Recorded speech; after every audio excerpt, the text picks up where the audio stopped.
I'll have to have you pass It's it. in the packet. it's doing this. I know. That's what you got right here. I know. Okay, okay.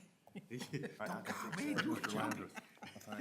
I'm getting sensitive. They join us? I'm already worried about senility, and it doesn't take No, long. where is he? He's, In the building? no, he's having a anniversary celebration. Oh, so he's not gonna be with us? Well, I had hoped he'd join electronically. Like a meeting.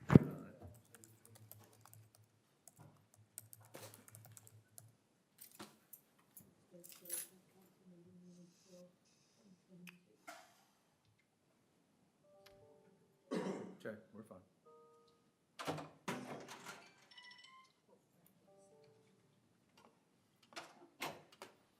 Shoot.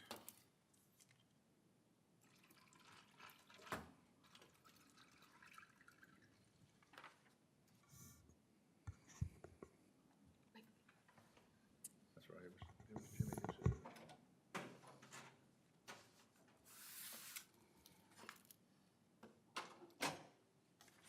It worked right the other night.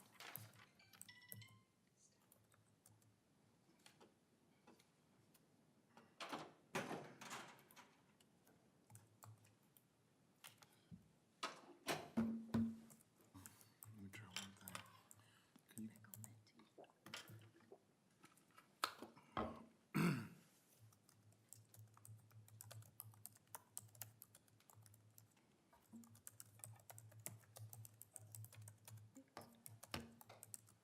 oh, that's right, that's right. Well, no, it has been fixed. We fixed it. Is Robin not coming?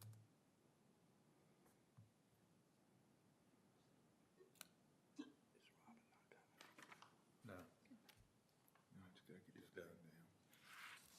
Coming tomorrow, though? Yeah, for no reason.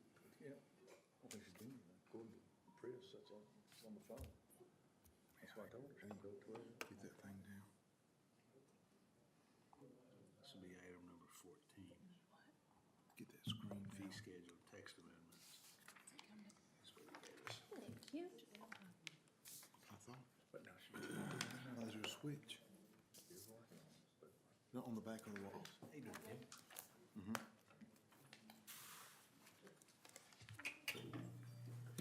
That is good. Robin was going back to food school. Do this real quick. Robin. And down. Didn't I? I knew she used to be in this. I don't know why I'm still working this. She was over there. I think she's, they maybe created a new position. it's audio visual work. I hate that. She's a good girl. Seems so. Tough to keep the good ones. It is, yes. Unfortunately, not so good ones. Yeah. Stick around.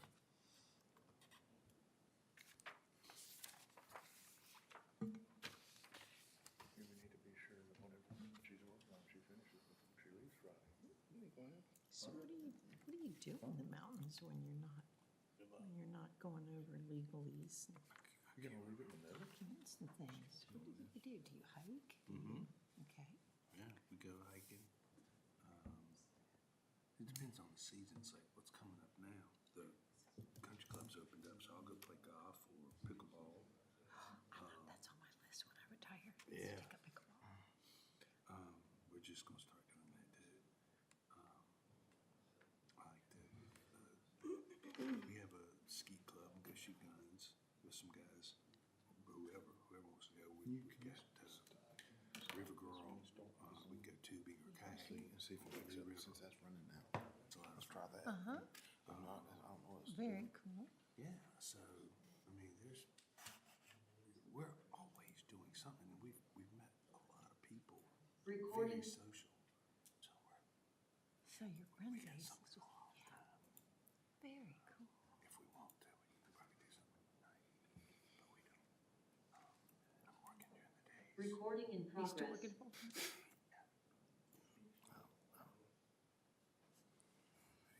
And I'll come down here at least one day a week.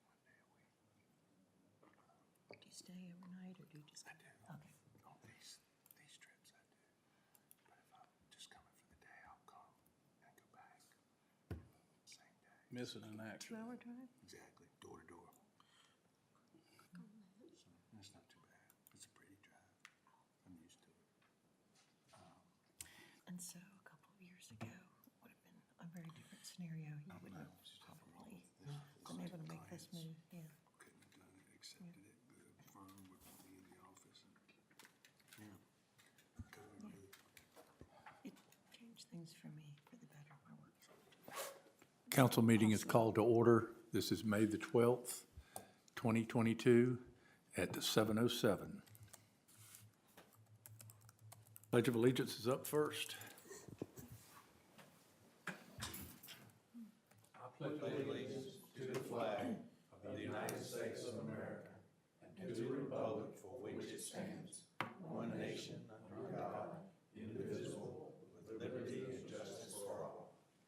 Amen. Amen, brother.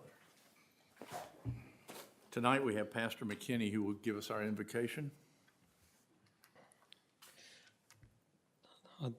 This prayer comes to us from Dr. Stanley Hauerwas, pastor or professor emeritus of Duke Divinity School.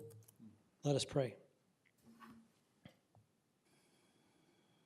Holy Lord, we've come before you as fragmented people.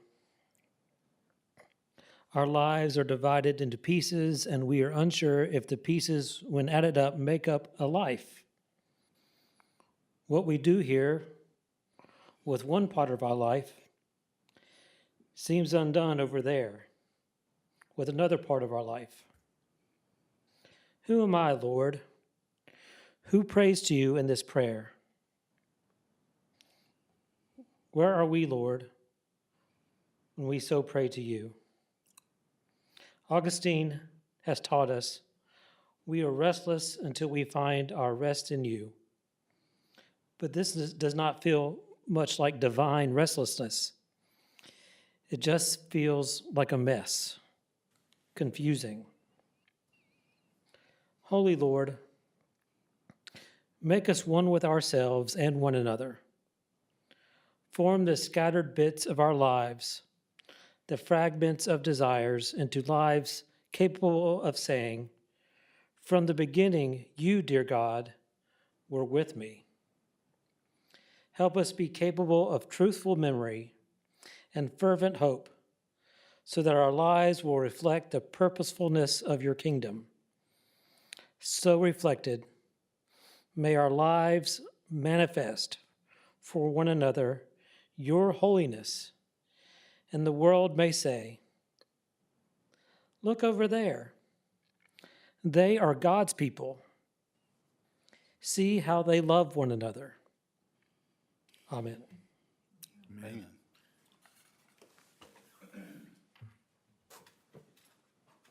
I believe Mr. Jones had an amendment adjustment. Well, I did. Before we do that, Mr. Lander did notify us he wasn't going to be here, but I had hoped he'd be able to attend remotely, and I wanted to ask the clerk if he had joined us.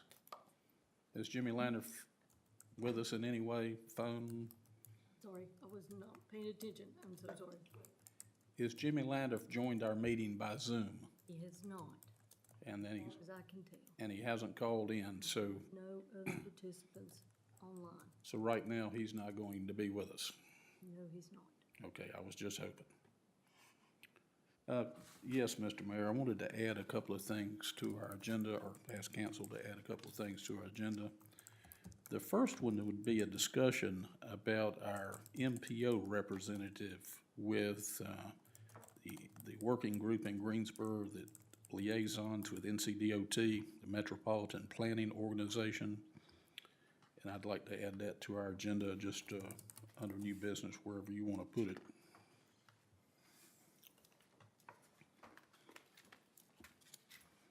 You said you had a couple. And the other one is for council to consider, discuss, and vote on a job advertisement for our town clerk position.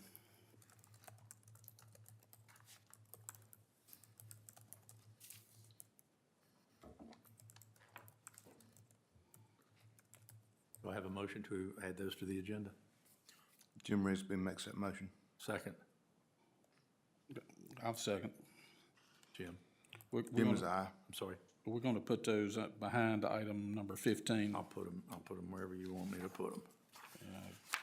Well, that would seem like the appropriate spot.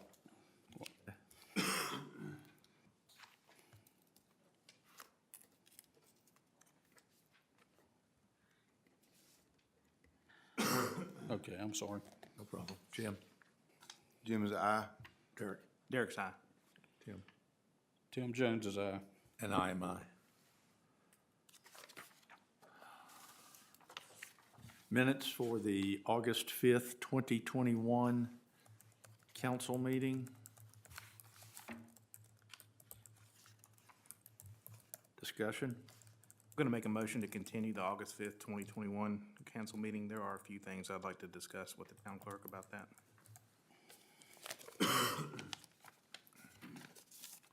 Just have a couple questions, nothing major. Okay. So that will be continued. Our next one is, We need to vote to continue. Yes, sir. I'm sorry, motion to continue is Derek, I'll need a second. I'll second. Jim, Jim is aye. Derek, Derek's aye. Tim, Tim Jones is aye. and I am aye. All right, I'll make a motion to approve the August 12th, 2021 town council minutes as presented. I'll second. Jim, Jim is aye. Derek, Aye. Tim, Can we have a moment of discussion, please? Yes, sir. This continues to be a sticking point with me. I don't like voting on minutes for meetings that I do not attend. That would require me to go and listen to the audio and review the minutes and perhaps review documents that had been presented at that meeting. I don't take that lightly. And so I'm going to be, always going to vote nay on these. If a situation ever occurs where we just simply can't get a set of minutes passed because of my no vote, then we'll pause and I will go do the necessary homework to get me to the point where I can vote intelligently one way or the other on a set of minutes. So with that said, I am nay for this set of minutes. I'm aye. I'm also aye. I'm aye. Thought we already got that, I'm gonna make a motion to approve the September 2nd, 2021 minutes as prepared and presented. I'll second it. Jim? Derek, Aye. Tim, I am nay for the reasons previously outlined. I'm aye. We have a closed session. Yes, sir. We had a closed session in that same day, September 2nd, 2021. That does require a separate set of minutes. Council has received that from the town clerk for us to review. I've reviewed it. They look good to me. Therefore, I'm going to make a motion to approve the September 2nd, 2021 closed session minutes. I'll second it. Jim, Jim is aye. Derek, Aye. Tim, I am nay. I'll make a motion to approve the April 7th, 2022. That's 2022, Tim. Here you go. Budget workshop minutes. I'll second them. Jim, Jim is aye. Derek, Aye. Tim, Tim Jones is aye. Mike is aye. All right, lastly, but certainly not least, April 14th, 2022, I'm going to make a motion to accept the regular town council meeting minutes as presented to council in our packet. I'll second it. Jim, Jim is aye. Derek, Derek's aye. Tim, Tim Jones is aye. I am also aye. Any further discussion on any of that? Public safety report, Todd? Good evening, everyone. Good evening. So I come back to you again. We had another busy month in the month of April, but that seems to be the theme. As we grow, we get busier. But for the month, we had a total of 40 calls that were medical related, 25 fire related, and 21 calls that fell into the other category. There again, we're seeing that trend towards between about 80 and 100 calls a month going on now. So obviously, it's a sign of our growth. But would just like to touch base real quick, as I do every year, or someone from the department, with the change of the seasons. And we're gonna talk about outdoor activities. As you know, when it starts to get cold, we talk about kerosene heaters, alternative heat and all. But also when it gets to our favorite times of the year where we can start grilling out and those type things, we need to be extra careful there too. And I like to hit on two things, and one being gas grills and the maintenance on gas grills.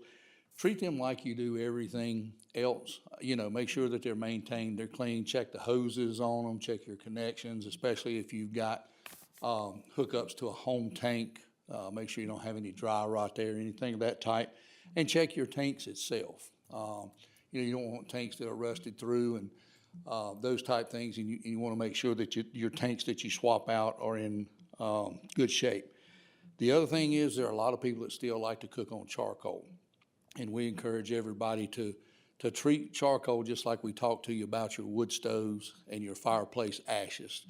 Don't, for whatever reason, just put those in anything plastic, because they'll continue to burn, you know, for days. The charcoal does burn up much quicker than wood products and all, but it can still happen. And we always urge everybody, dump them in a very safe place, even if it's a couple of days later, and put some water on it. It's not gonna hurt a thing in the world, just that ounce of safety is worth a pound of cure in the long run. So we certainly want everybody to have a really enjoyable summer, spring.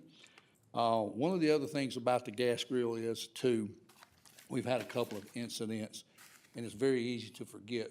People cut their gas on, they forget to light it, and then when they come back and light it, it blows the lid up. So by all means, don't get too excited about cooking that steak or whatever, but just make sure that if you've got that gas on and you don't have a flame, you've got that lid up so that you don't have those, that gas trapped inside of that grill hood and all. And when you forget and hit the automatic lighter on it, you don't get that boom and the lid flying up and all that goes with it. And that's all I have. Thank you. Thank you. Todd, it's almost like you've been at my house for a few cookouts before or something.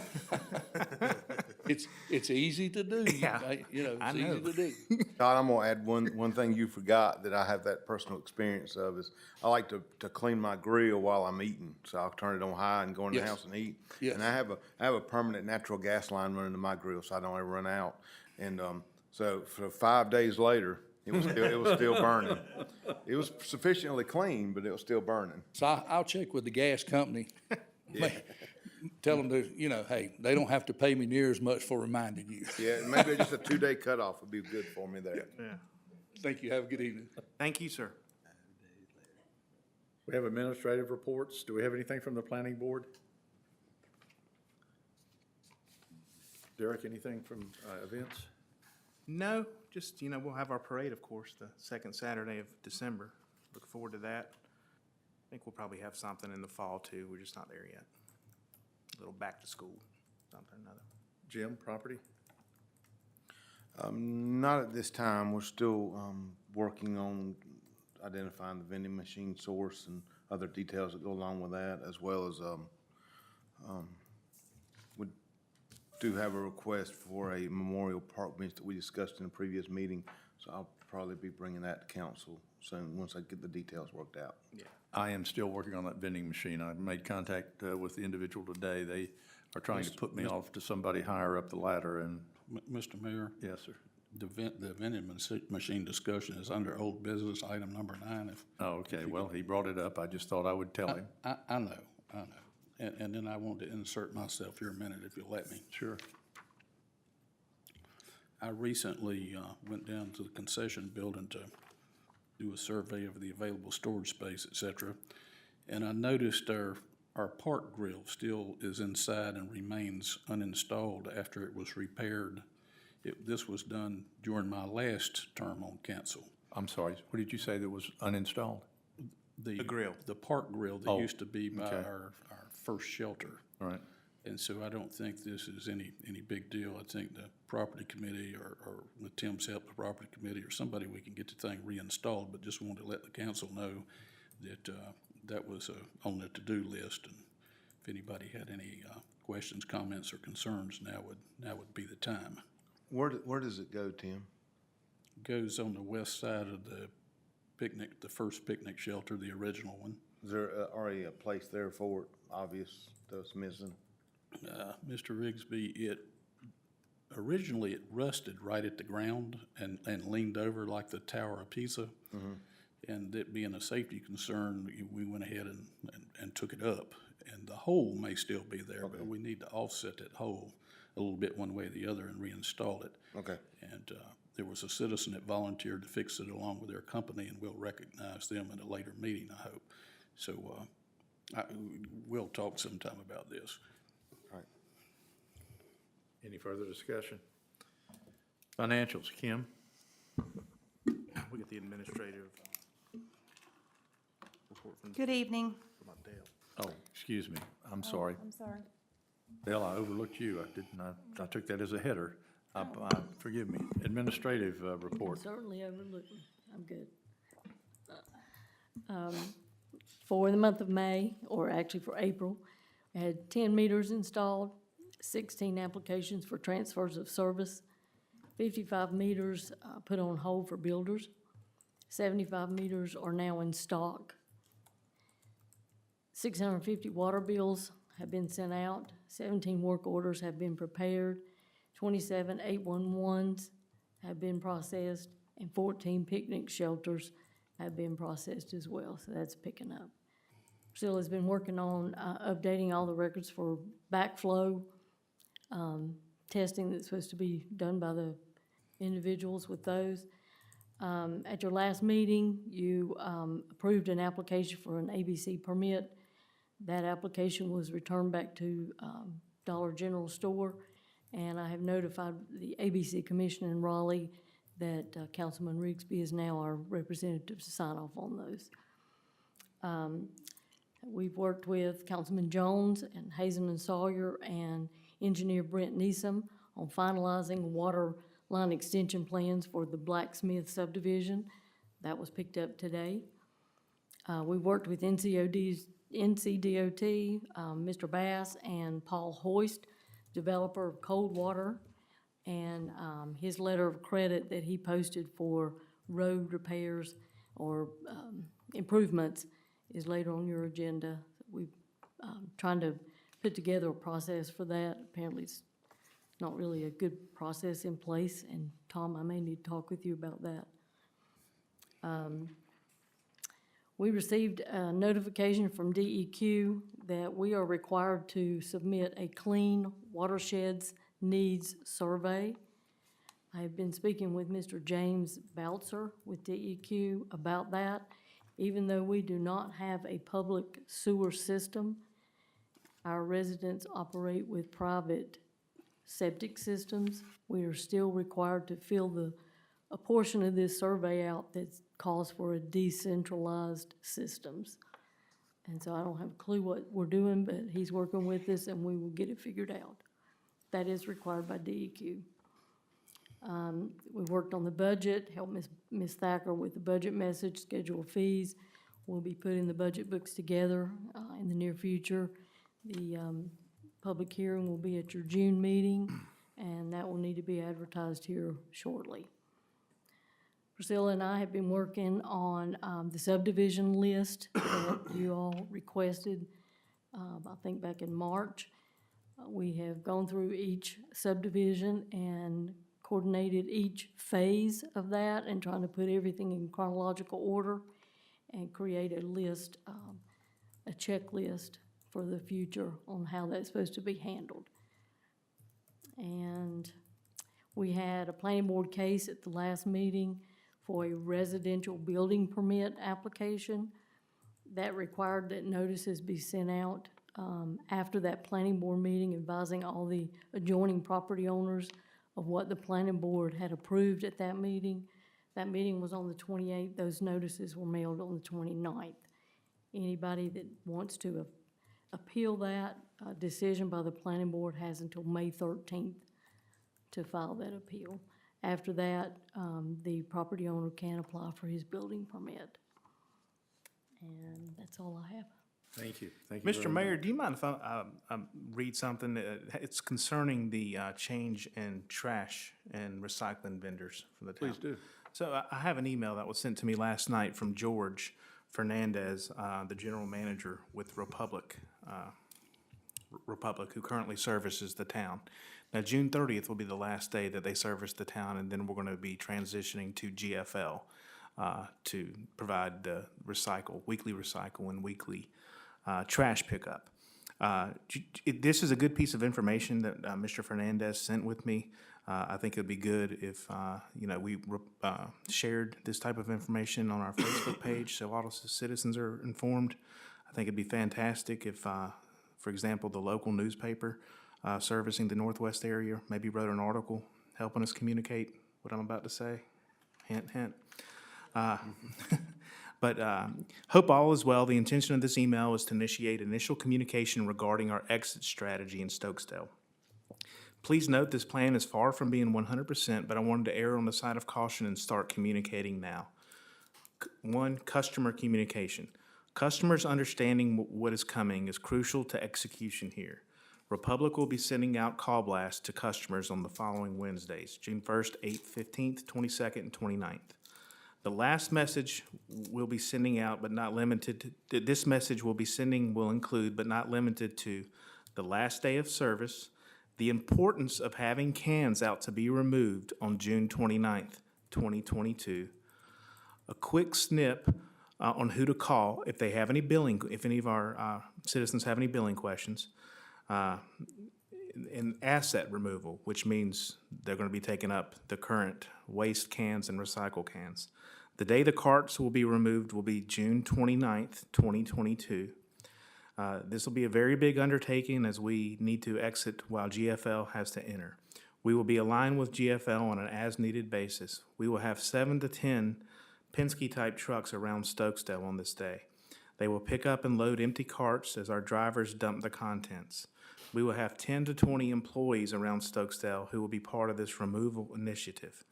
If a customer does not have their carts out or accessible to us, they will have to call us to remove them, as we will not walk into customers' property to remove carts. Our goal is to have 98 to 100% of the Republic carts removed from all of Stokesdale on June 29th, 2022, leaving no reason to impede on what GFL needs to start doing. The customer billing. Customers pay through June 30th of 22. If a customer has paid beyond that, they will be refunded accordingly. Put simply, Stokesdale customers will not pay for anything beyond June 30th of 2022. And I think folks are starting to receive a letter from GFL in the mail, I believe today, introducing themselves as the new exclusive waste and recycling preventer for the town of Stokesdale.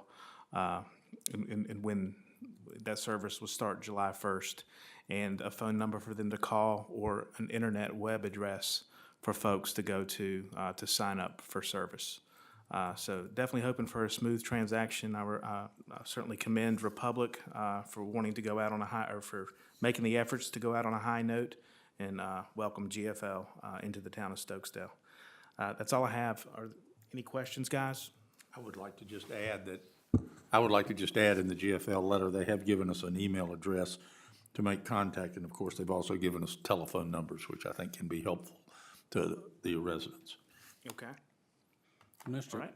Mr. Mayor, Mr. Foy, Mr. Rigsby, would it be simply a good idea if we asked the clerk to make a bullet-pointed list of all those items and put them on the town's Facebook page and the town's website some way, somehow, in case anybody wants to get the details? I think that would be good for it to be on Facebook. Citizens could share it on their page, and that's a good means of communication. I'm confident Ms. Martin can handle that. I don't think there's anything we need to make a motion and vote on, do y'all? No. I think just a simple request. We'll take care of it. Okay, great. All right, let's get back in motion. Kim, financials. Good evening. Okay, we'll start with the general fund first. The Bank of Oak Ridge checking, these are as of April 30th, 2022, the balances. The Bank of Oak Ridge checking is $23,260.88.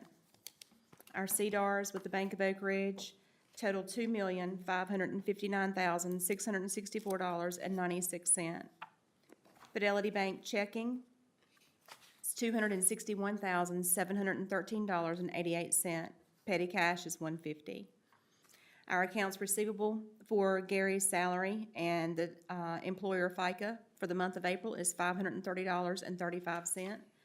The water reimbursement for the shared overhead expense totals $9,865.34. The budget versus actual, does include the approved amendments from April 14th, 2022 council meeting. And also for the general fund, I just want to let everyone know that the American Rescue Plan funds, the state and local fiscal recovery fund, the compliance report was submitted. I submitted that on 4/28/22. And this compliance report is going to be required quarterly to be submitted. But the first one has been submitted. And we'll move over to the water fund. Our total CDRs and the Bank of Oak Ridge with the water fund is $499,798.07.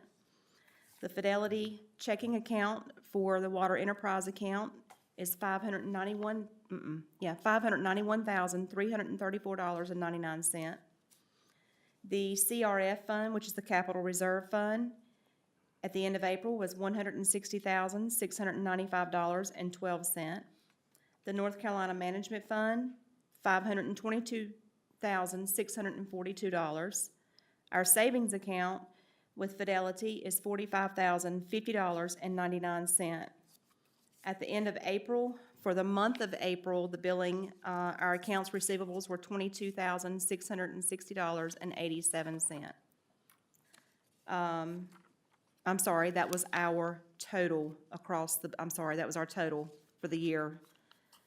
And the the accounts receivable for the water fund is $22,514.85 for the month of April. And our capacity,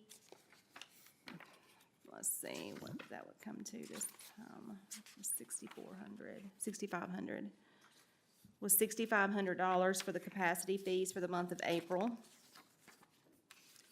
And also for the payables for the water enterprise, that total our shared overhead expenses that are due back to the general fund and Gary's salary along with the employer FICA. And there was an amount of $211 for chemicals that was paid with the BB&T credit card that is also due back to the general fund, which totals $10,606.69. And that is all that I have, unless anyone has anything else. Kim, can I ask a question or a favor or whatnot? The 2021 elections, as little as I get excited about writing a check to Guilford County, I question why we haven't received, or have we received an invoice from Guilford County for running the elections? No, we have not. For the municipal elections. I think it's usually about $3,000. Can we follow up with them so it doesn't carry over into next fiscal year? Yes, I will be at Town Hall all day tomorrow. Wait a minute, Mr. Foy. Maybe we don't have to pay since there's not a municipal election. In my opinion, if it mirrors what it did in 2019, 2021, we would have to pay roughly $3,000 for that municipal election. I'm not talking about the upcoming elections. I'm talking about just what we voted on, I guess it was this past November. Well, sir, there are those times when I'm confused, and this is one of them. Okay. Well, there was nothing else on the ballot except for the Stokesdale municipal election in 2021. Correct. So, in my memory or experience only goes back to 2019, and we did get a bill from the Board of Elections for roughly $3,000. That's about what it runs. And you're saying for the 21 election, we hadn't gotten a bill yet. Yes, And and you want to ask for the bill from the county. it's the not a county next, that- I don't. Don't give us our sales tax distribution money. Look, we I don't don't- have to ask for it, but it's not in next year's budget, and Yeah, well, I won't protest, but it's so sad. Okay, yeah, yet they're asking okay, us now I to pay understand, thank you. 1.7 billion for a bond. I will be at town hall tomorrow, so I will give them a call. Yeah, But they are always late. They're always late. And it is in this budget, and I can always, deem it as a payable too for the 22 year. That'd be a good idea right there. see, there's a way where you can properly do Pass this it without forward. calling them. Yes. I do can- that. As a Yeah, payable. pass it. It'll be a payable. That's to a the better idea. A much better idea. As long as the auditor's cool. I think the auditor would be familiar It's at fine. Yeah, sure. Guilford County, not Just being accounts up to payable. speed. Yeah, it'll be on his accounts It's payable. 7 months late. It was late last time. You're not running the county, are you? I'm not. Possible that some of the lottery funds got distributed to the wrong account instead of Right. the debt service. Right, right. Don't get me going. So I will not, just to clarify, I will not contact him tomorrow. I will put it on as a payable if we have not received it by June 30th, That's it. 2022. That's correct. Okay, I love it. no problem. That's why we have an accountant, a world-class accountant here. Were there any questions for anything, anyone? No, ma'am. Thank you for that report. Thank you very much, Kim. We did get an email this week for CDAR renewals at 0.08%. I Yeah. mean, What was it? What was it called? the renewal, the interest rate on our funds in the bank, Oh, God. It was how much? 0.08. When I first got on council, we were getting about 2.25% on our money. And then it dropped, to 0.25, and I was like, surely it can't go any lower. It's dropped a third. It's crazy. They're soon gonna be charging us to keep our money in their bank. We're not far away. That's correct. My first year here, we made $57,000 just on the interest. And now we're looking at, We don't make a lot squat. less. Are those rates driven by the federal interest rate? With it rising, will that cause those to rise, or is it the opposite effect? No, that has, unfortunately, no. That's a different. I wish. Is that it? That's it. Citizens' comments. I have a couple here. Eileen? Who wants to go first? Say again? Jerry, please.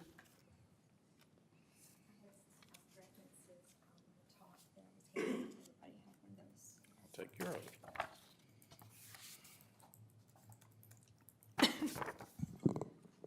I'm Cherry Pikett, and I actually live on Robinson Road in Summerfield, but I'll be talking about the Guilford County Schools. Social emotional learning in the Guilford County Schools has, social emotional learning has been around for a long time, but it has been hijacked for critical race theory purposes.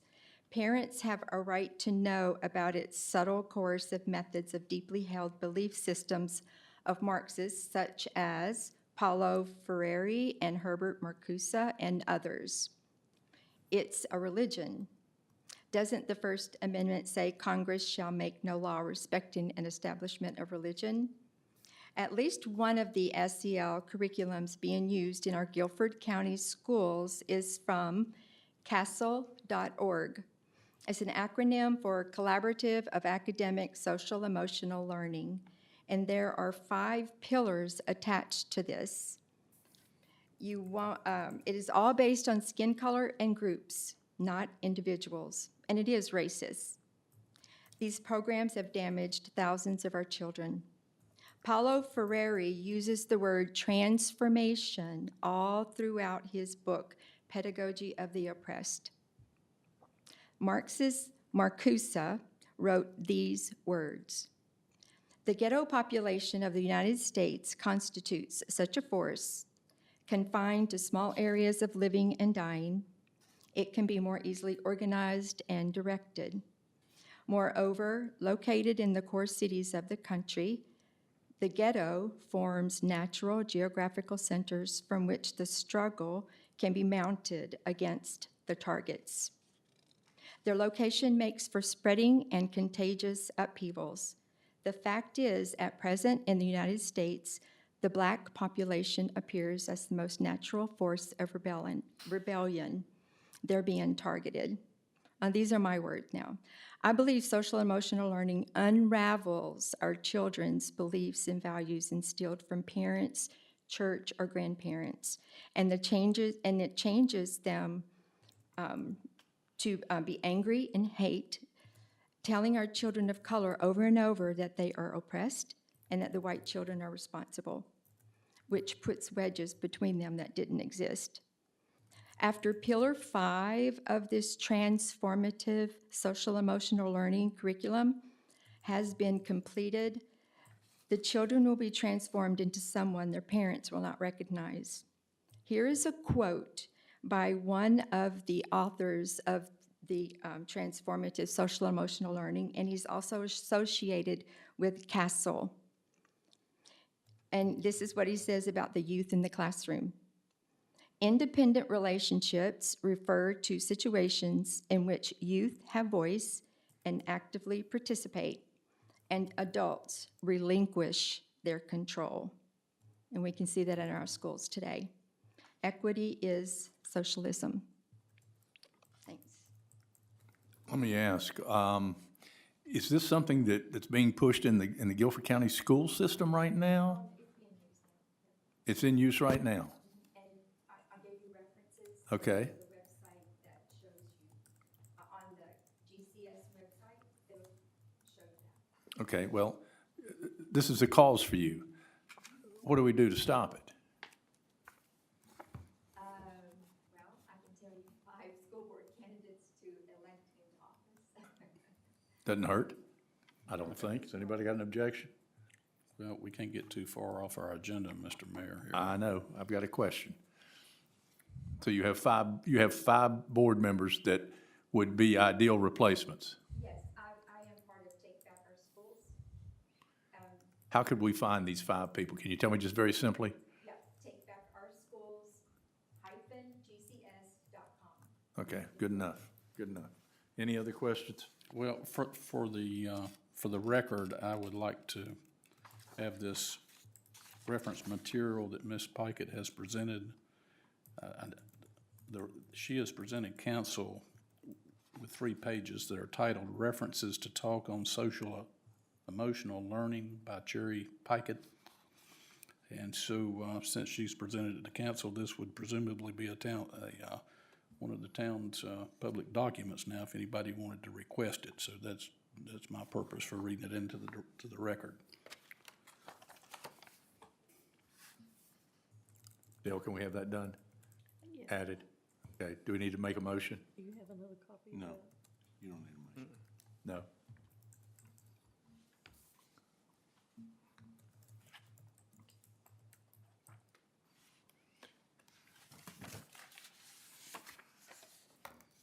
Okay, Eileen, for being so nice.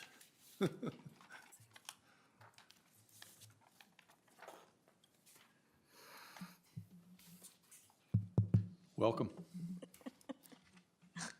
I'm in a silly mood tonight, so you should be happy. Okay, good evening, gentlemen. I Good evening. noticed that there are 2 items on the agenda tonight. One will address the Friends of Stokesdale's request for reimbursement for freshening up the plantings surrounding the town clock. Town, now I sound like Biden, excuse me. You know how Biden says, the town clock. The second item is establishing a procedure for financial requests brought to the town council by nonprofit groups.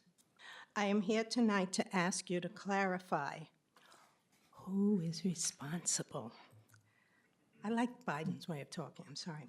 Who is responsible for maintaining the area at the base of the town clock? Since it is technically the Stokesdale town clock, I would assume that it should be budgeted in the town's expenditures each year.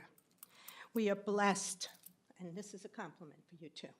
We are blessed with a fire department that regularly maintains the firehouse and the surrounding land. Therefore, out of respect for our first responders, is it asking too much for the town to take over the maintenance of the planted area surrounding the clock? In conclusion, now this is very important. In conclusion, it would free you of dealing with me every year. Thank you for listening to me. We can live with that, dear. Okay, thank you for your time. Thank you. And I will be on TV next week. Oh, well, good. Which channel? I'm going to buy one like Elon did. Okay, thank you both. Thank you very much. We're going to move on to old business. Unless does someone else have anything they want to bring to the floor? Pastor, thank you very much. Old business, consideration of an amendment to revise the Town of Stokesdale water line specifications. This is continued from April 14th meeting. Here's agenda item. This is just old business. Discussion, Tim? Well, Mr. Mayor, we voted to continue this item from last month's meeting. Council has a insert from their water specs dated April the 12th, 2022, page number 2. Item number 2, under specified minimum requirements for water main construction. And the change that we are looking at is all water mains will be run with 8-inch PVC class C900, as opposed to the previous language that stated all water mains will be run with 6-inch or 8-inch PVC class C900.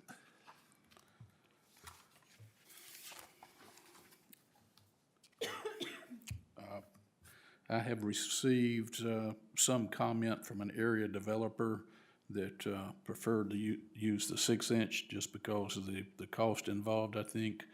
And that is the extent of the input that I personally have received regarding this. And of course, I did speak with Chief Todd Galden with the fire department that has expressed an interest in having larger mains in hopes of having better water pressure and better volume for our town's fire hydrants that the fire department utilizes from time to time.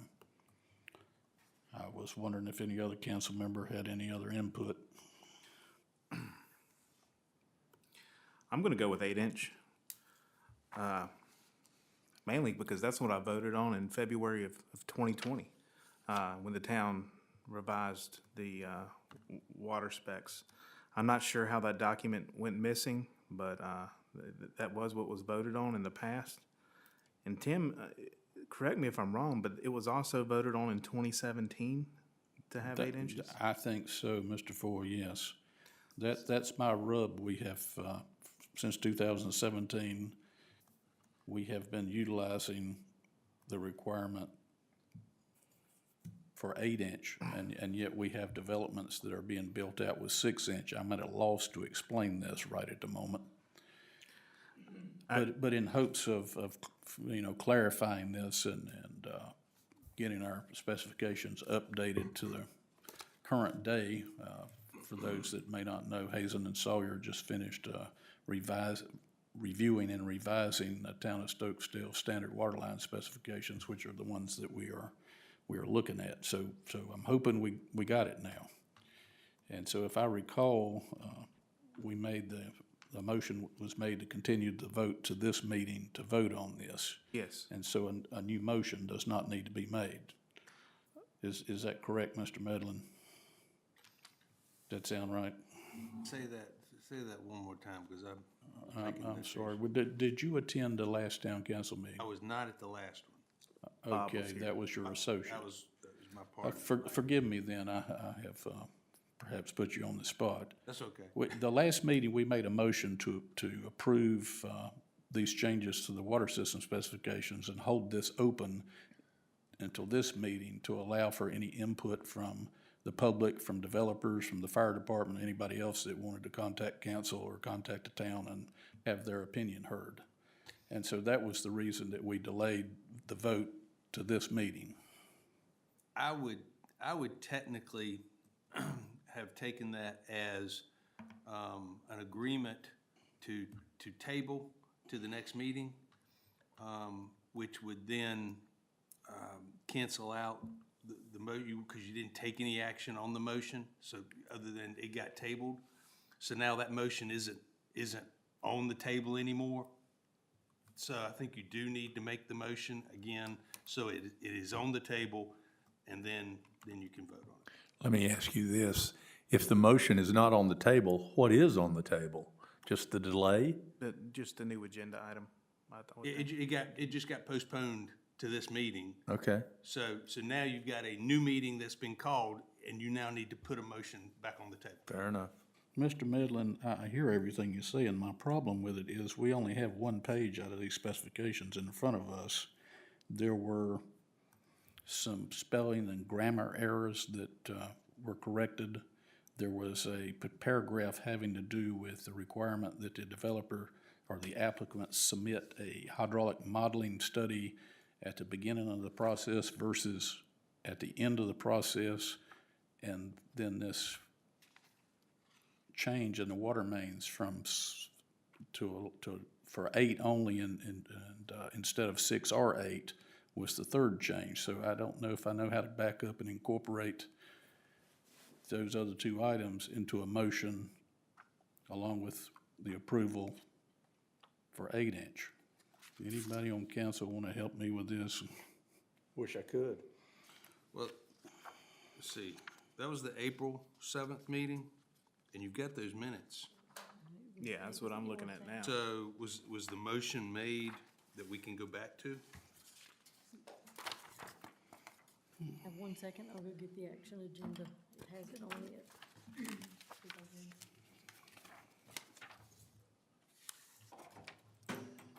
Or April 14th? I'm That was the looking. April 14th meeting, excuse me. Dale's going to get the actual agenda, she said, and she'll bring it right back. There we go. It was item number 9 under new business.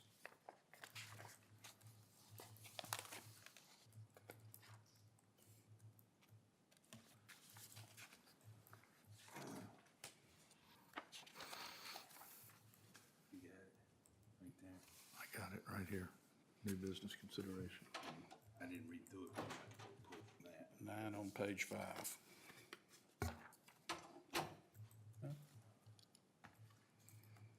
Okay, I got page 5.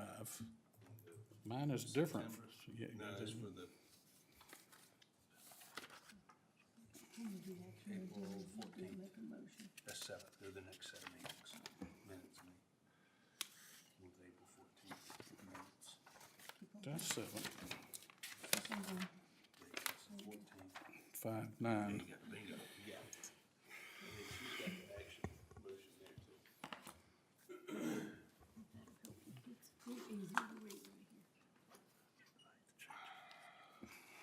All right, folks, take a pause. Let me get myself orientated here.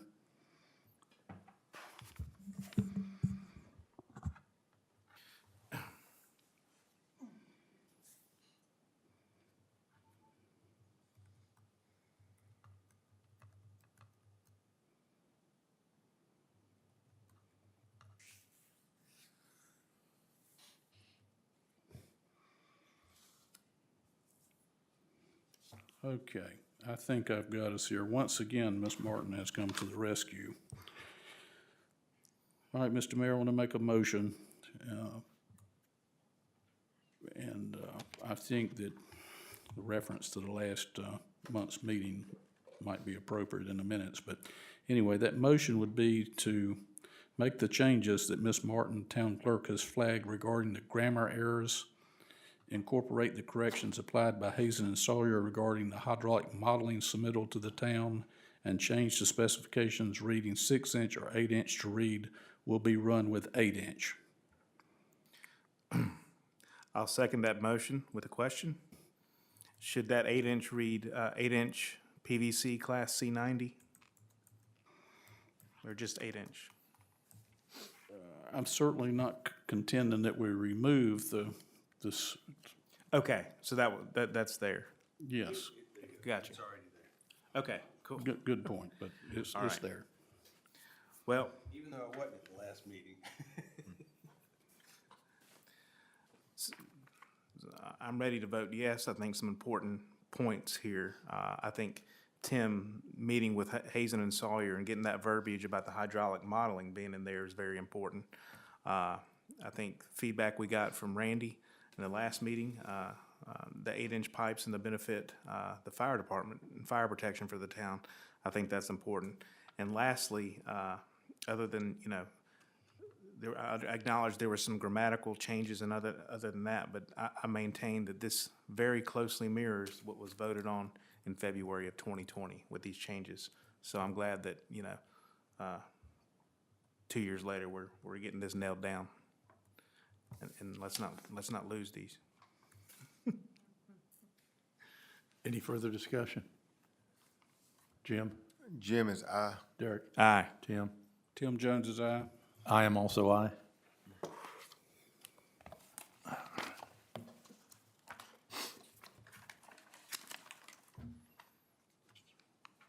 Thank you. Discussion on the drink box machine. Jim, have you got something on that? No, not this time. Okay. I told you earlier, I'm still working on trying to get the revenue figures to see if it's even worth it being there, because I was informed we're paying the electricity bill, so, I mean, we ought to reap some kind of reward out of it. I cannot assure you that there have been no commissions paid from it to anyone, so that Coke is reaping all the reward from that. New bit, sorry, yes, sir? We're on item number 9, discussion of. Yes, we had some. Discussion of drink machine, right, Mr. Mayor? Yes, sir. Well, I'd like to make a motion, if I may, Mr. Mayor. That would be that we unplug this machine, wrap it with with plastic or tarp, and place an out-of-service sign on it.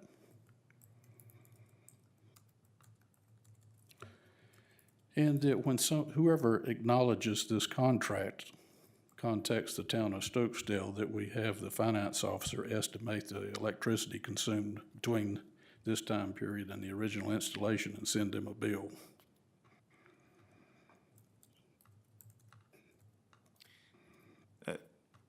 What was that last part now? Send them a bill. I think if somebody in this building, and the finance officer, I think is probably the appropriate party, needs to estimate a bill for the electricity consumed by this machine and send those folks a bill. When I Google this, what I get is the average drink machine consumes about $300 a year in electricity. Okay. Could I make a request that the motion is broken up into 2 motions, with the first one being to unplug it, and then the second one, a bill?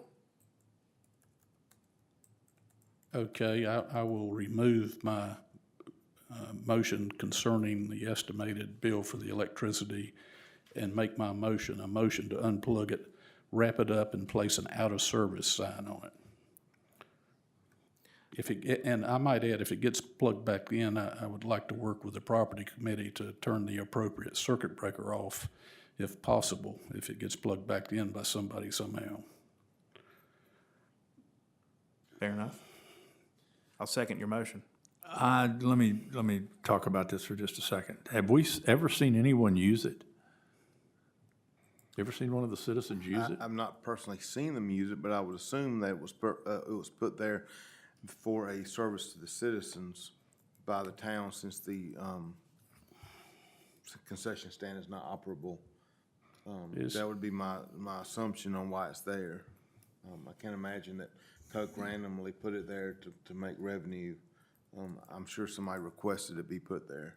It was requested by a council member. It was approved by a council member, although the council member probably didn't have the authority to do it.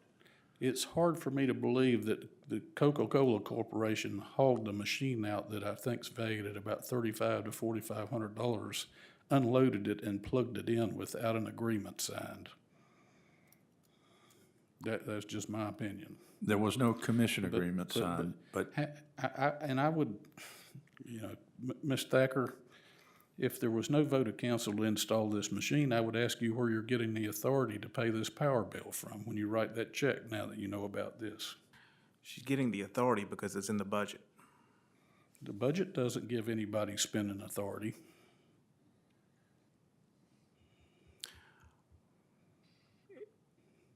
Per town policy, the separation of duties agreement, she does have the authority to pay recurring bills. This is not a council manager form of government. If there's not a council authorization, money can't be spent out of the budget. And I'm just merely pointing out now that Ms. Thacker knows that that machine was installed there, wasn't authorized by council, how could she continue to write the check in good faith and do her job? We've put her in a hard spot also. She doesn't receive, or Duke Energy doesn't bill us by each, 120 volt outlet on this property. They do bill us, I believe, for the park, for the lights in the park, and I would imagine that this is included in that separate bill and it's tracked separately. Mr. Foy, I'm just questioning how the money can leave this building if there was no authorization to install that machine. Tim Jones would like to ask council if it's okay if I don't know, I go down and install an ice cream vending machine. If we're gonna do this, I wouldn't mind getting in on the action myself. But again, a council member did approve the installation, whether they had the authority to do it or not. How do you know this, sir? I know this in my contacts with Coca-Cola. I've spoken with the vending person with Coca-Cola. I think you and I had this discussion earlier. Well, we're spending a lot of time on this. This is what I had hoped to avoid. Let me I was ask gonna make this, the can motion we the put first this time. off until next meeting? Because I think I'll have some information for you that might be pertinent, and if we don't, we'll proceed with Mr. Jones's idea. I'm comfortable voting for the motion on the table. I'm comfortable voting, just to add a friendly amendment to the first motion that someone with Coke be contacted in the morning to come pick the machine up, so they're properly notified that their machine is unplugged and needs to be picked up.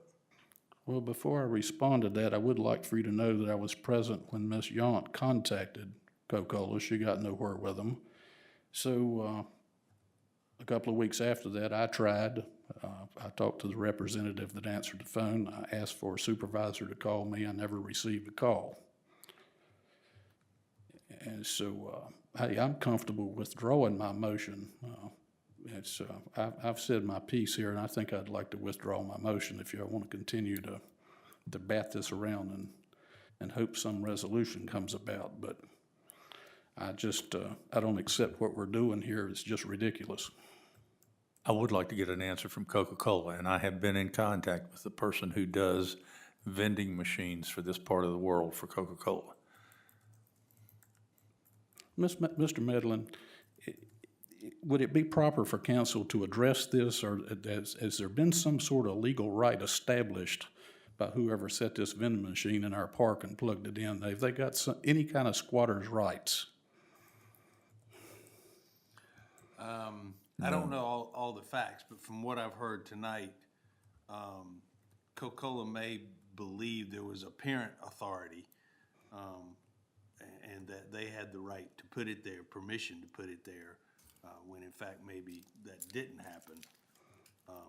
So you certainly would have the right to cancel their putting it there and tell them to come pick it up or unplug it or whatever, if you rescind that, or notify them that, hey, he didn't have the authority and so we want you to come pick it up.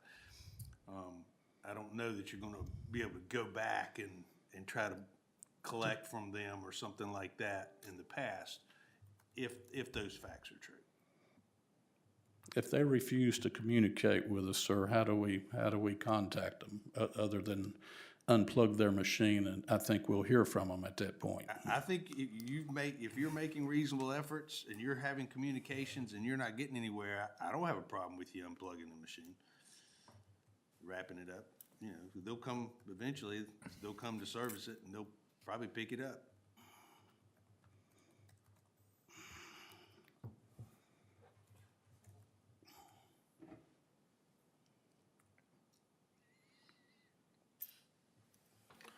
Mr. Jones makes a very good point. That's the best way to get their attention. If you want their attention, shut them down.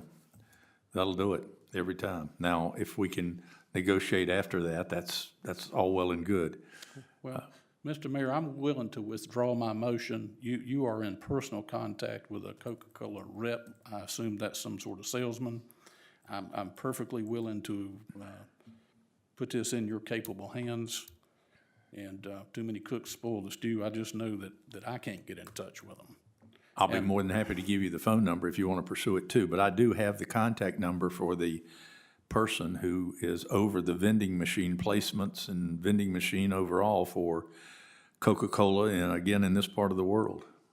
And I have been in personal contact with her on more than one occasion. I'm not getting a lot of results, but the last communication I had was she was pushing it upstairs to her supervisor, who I am waiting to hear from. Well, we keep at this. We're about $900 in with electricity. Now, we keep discussing it in meetings while we're paying the town staff and the town attorney. We're going to be, $1,500 into this project and still trying to, the five of us trying to solve this project. So I'm certainly open to ideas, but I thought my motion would cover that. But hey, I'm willing to withdraw it. Well, I can certainly communicate to this individual that if I don't hear back from her supervisor, it will be wrapped up, it will be put out of order, it will be unplugged, and it could possibly be put on the road. Well, I'll vote to sell it for scrap if we can't resolve this any other way. I can't help but feel we just hadn't reached the right person at Coca-Cola yet. But I want to see this contract if and when it becomes available. Do you want to table this to the next meeting for final disposition? That's my preference. And then, in either way, we'll vote at that point. We'll make a decision. Disconnect it. And Motion to continue. Second. aye. Derek. No. Tim. Aye. And I'm aye.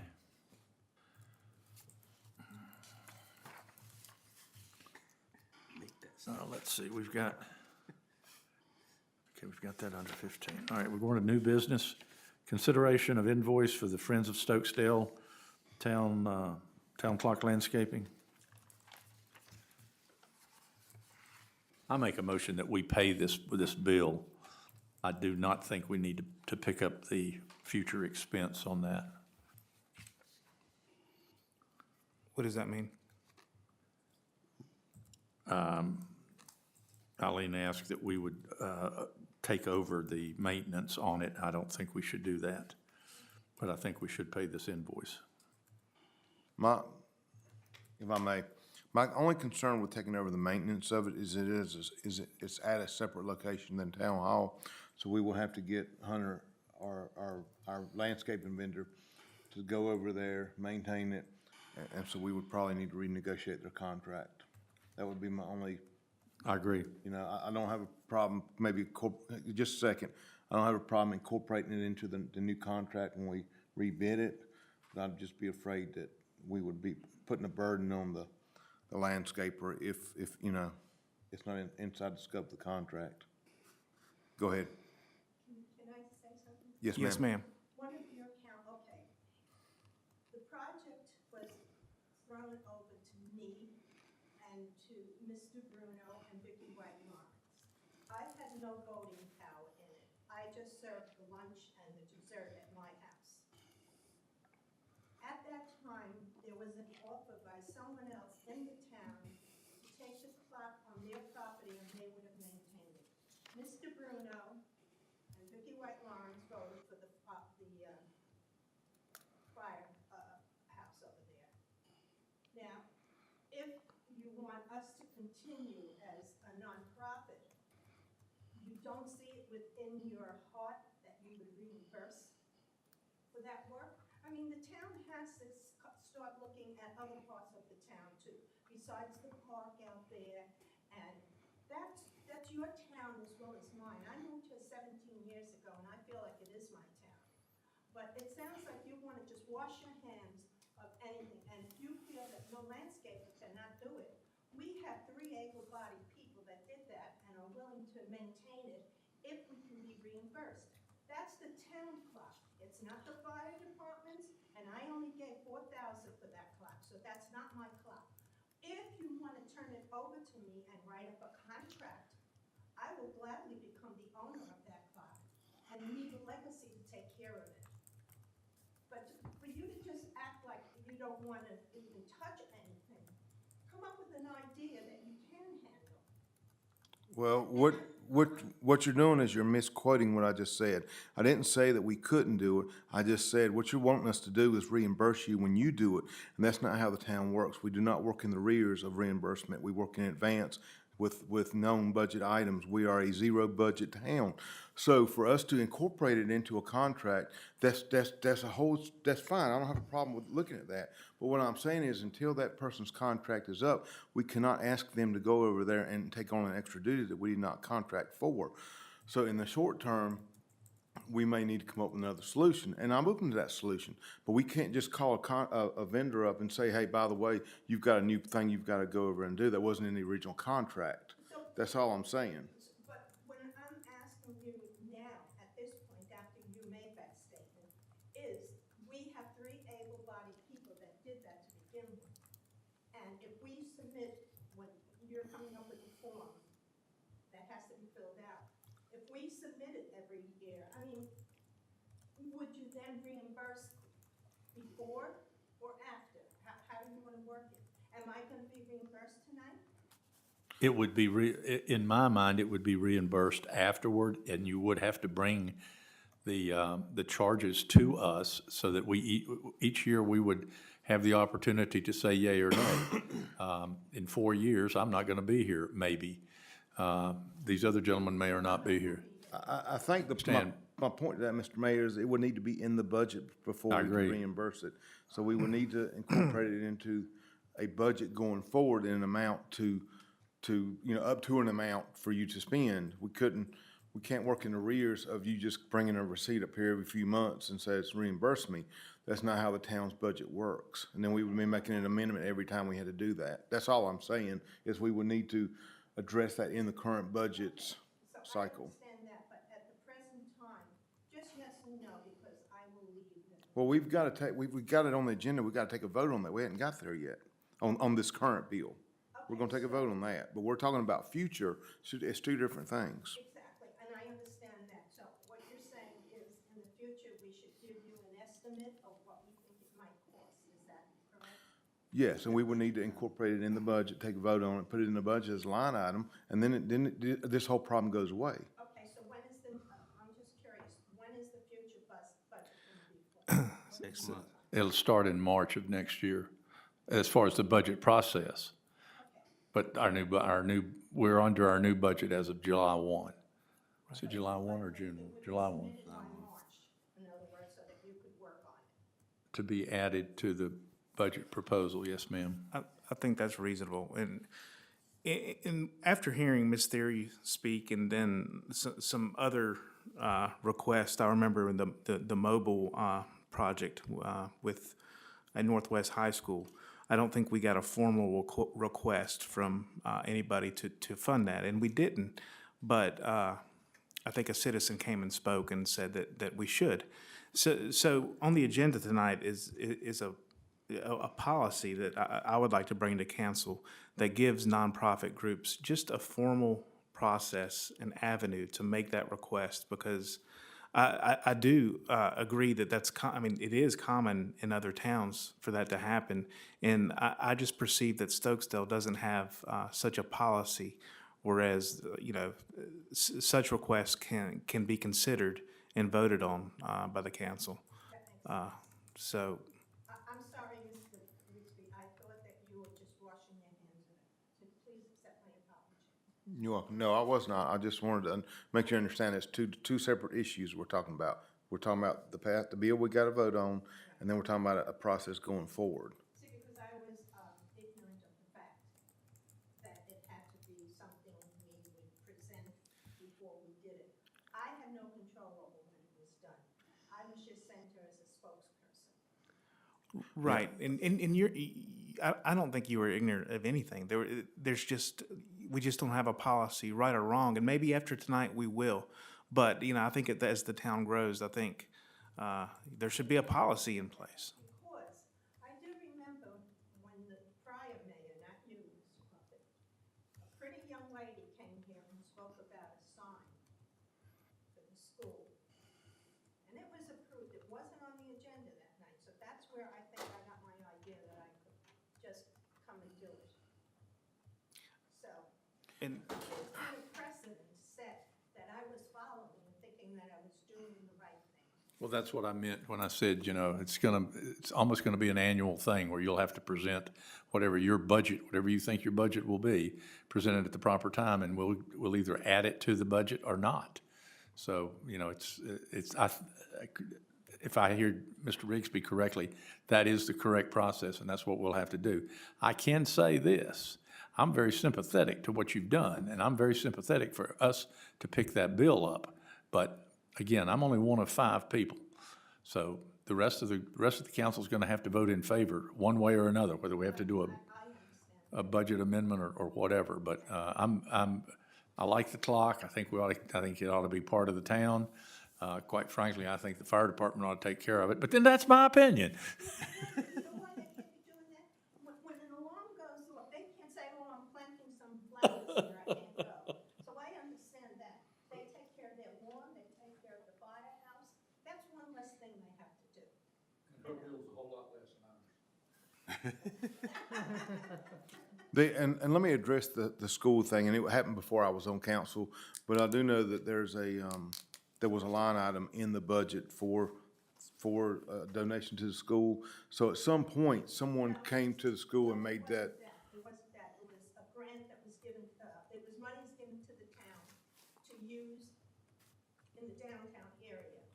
What happened was, I forget the amount, but there was $13,000 spent on the sign. And at that time, the council was gonna take the extra money and put it into your coffers. And I spoke up that night, and I said, that was not the object that we were supposed to do. That's gotta be spent to the town.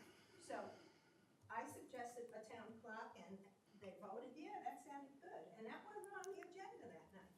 But when they ran short, I found my checkbook, and I wrote out the $4,000 check to make up the difference that they didn't have.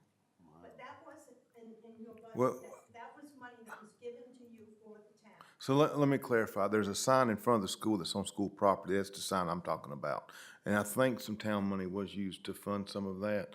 So the sign on the side of the building, I don't know anything about that. Were you at the meeting when they said that they got a grant and that they had to decide how they were gonna use it? Not for the clock, no. No. It was the money it was not out of your budget. It was extra money given to the town. Now, I don't know if the county gave it or the state gave it or how you got it. She might not know. Do you remember? it was a $33,333. And it wasn't from your budget, though. It was money designated for the town to do something for the downtown, not the downtown, the town, period. Right, well, yes, I think it was even part of a downtown revitalization grant. And, in fact, a couple months ago, we had to send the documentation that we spent that money properly. Right, so that's. Or we were running around with like chickens with our heads cut off trying to find that. But it should come out of your regular yearly budget. That's what I want to make clear to Mr. Rigsby. Well, a lot of times what we do on things like that, we incorporate it at the beginning. If it's a 2-year or 3-year amount of money, we put it in the budget so we can audit it and bring it back out in a line item. So it's, it doesn't cost us anything, but we have to, we can't, we have to, at the beginning and the end, we have to have a zero on both sides. So we show, yeah, we got it in, we spent it. That's why we make so many text amendments or budget amendments, and Mr. Rouse comes in and, goes over a bunch of stuff we don't understand half the time and tells us, you know, that we have to do it, and she understands it, and she does it, and we pay her, and we're all good. But at the end of the day, we just need to make sure we have it done right. Okay, so then I was following precedent. Yes, I acknowledge that there were several incidents of precedent where you inferred. Make no mistake, there was no nefarious, everything was done with a vote of council. But my point, and I just look at this differently, my point is that there should be a policy in place. Oh, I agree with you. So, I agree 100%, But- but if you came to my door and wanted money, you right. have to let me know what you want. Yeah, yeah. Do you have a policy if that happens? If so, I need to be sure to follow. But no, I can understand, I can understand all angles here. A question I have you been appointed by the Friends of Stokesdale to, so is this coming from Miss Theory? I am the treasurer. Okay, Okay, now, at this point, I ended up writing the check because we don't have a huge amount of money. But you can just write it to the Friends of Stokesdale and I'll consider it my contribution. Because, you know, I don't expect you to write it to an individual. That doesn't look good on paper. So if you write it to the Friends of Stokesdale, I'll leave my money in there as a contribution. I paid the $450, whatever it was. We understand that. That's internal for you, but yes, we would have to pay it to the Friends of Stokesdale. Mr. Mayor, you've got a motion, but you don't have a second. I understand. Very good. I made a motion to pay this. Jim Rigsby will second it. There you go. Thank you. Jim? no, I've got some discussion. Okay, go Derek. At this point in time, I would be happy and honored to come out of my personal funds on this, but I prefer to see a policy that we follow to do this. Listen, if it's gotta be no, it'll be no, but I don't want anybody else. I don't think it will be. Just bear with us long enough to unprecedented this thing. Have we, We've got a motion and we've got a second. Jim voted aye. Derek? My issue is. Yes, sir. My issue is the money was spent without being authorized to be spent by the town of Stokesdale. Correct. And then by extension of that, we have an agreement with the Stokesdale Fire Department. I've seen it, I've got it somewhere, I think.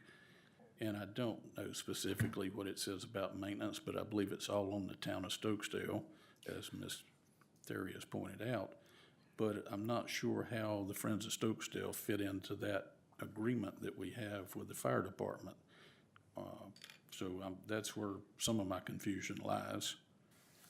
And so I'm conscious, you know, Miss Eileen is, you know, and these folks are all well-intentioned, but I'm conscious of the 6,600 people that we represent spending their money and the general statutes that we have to follow.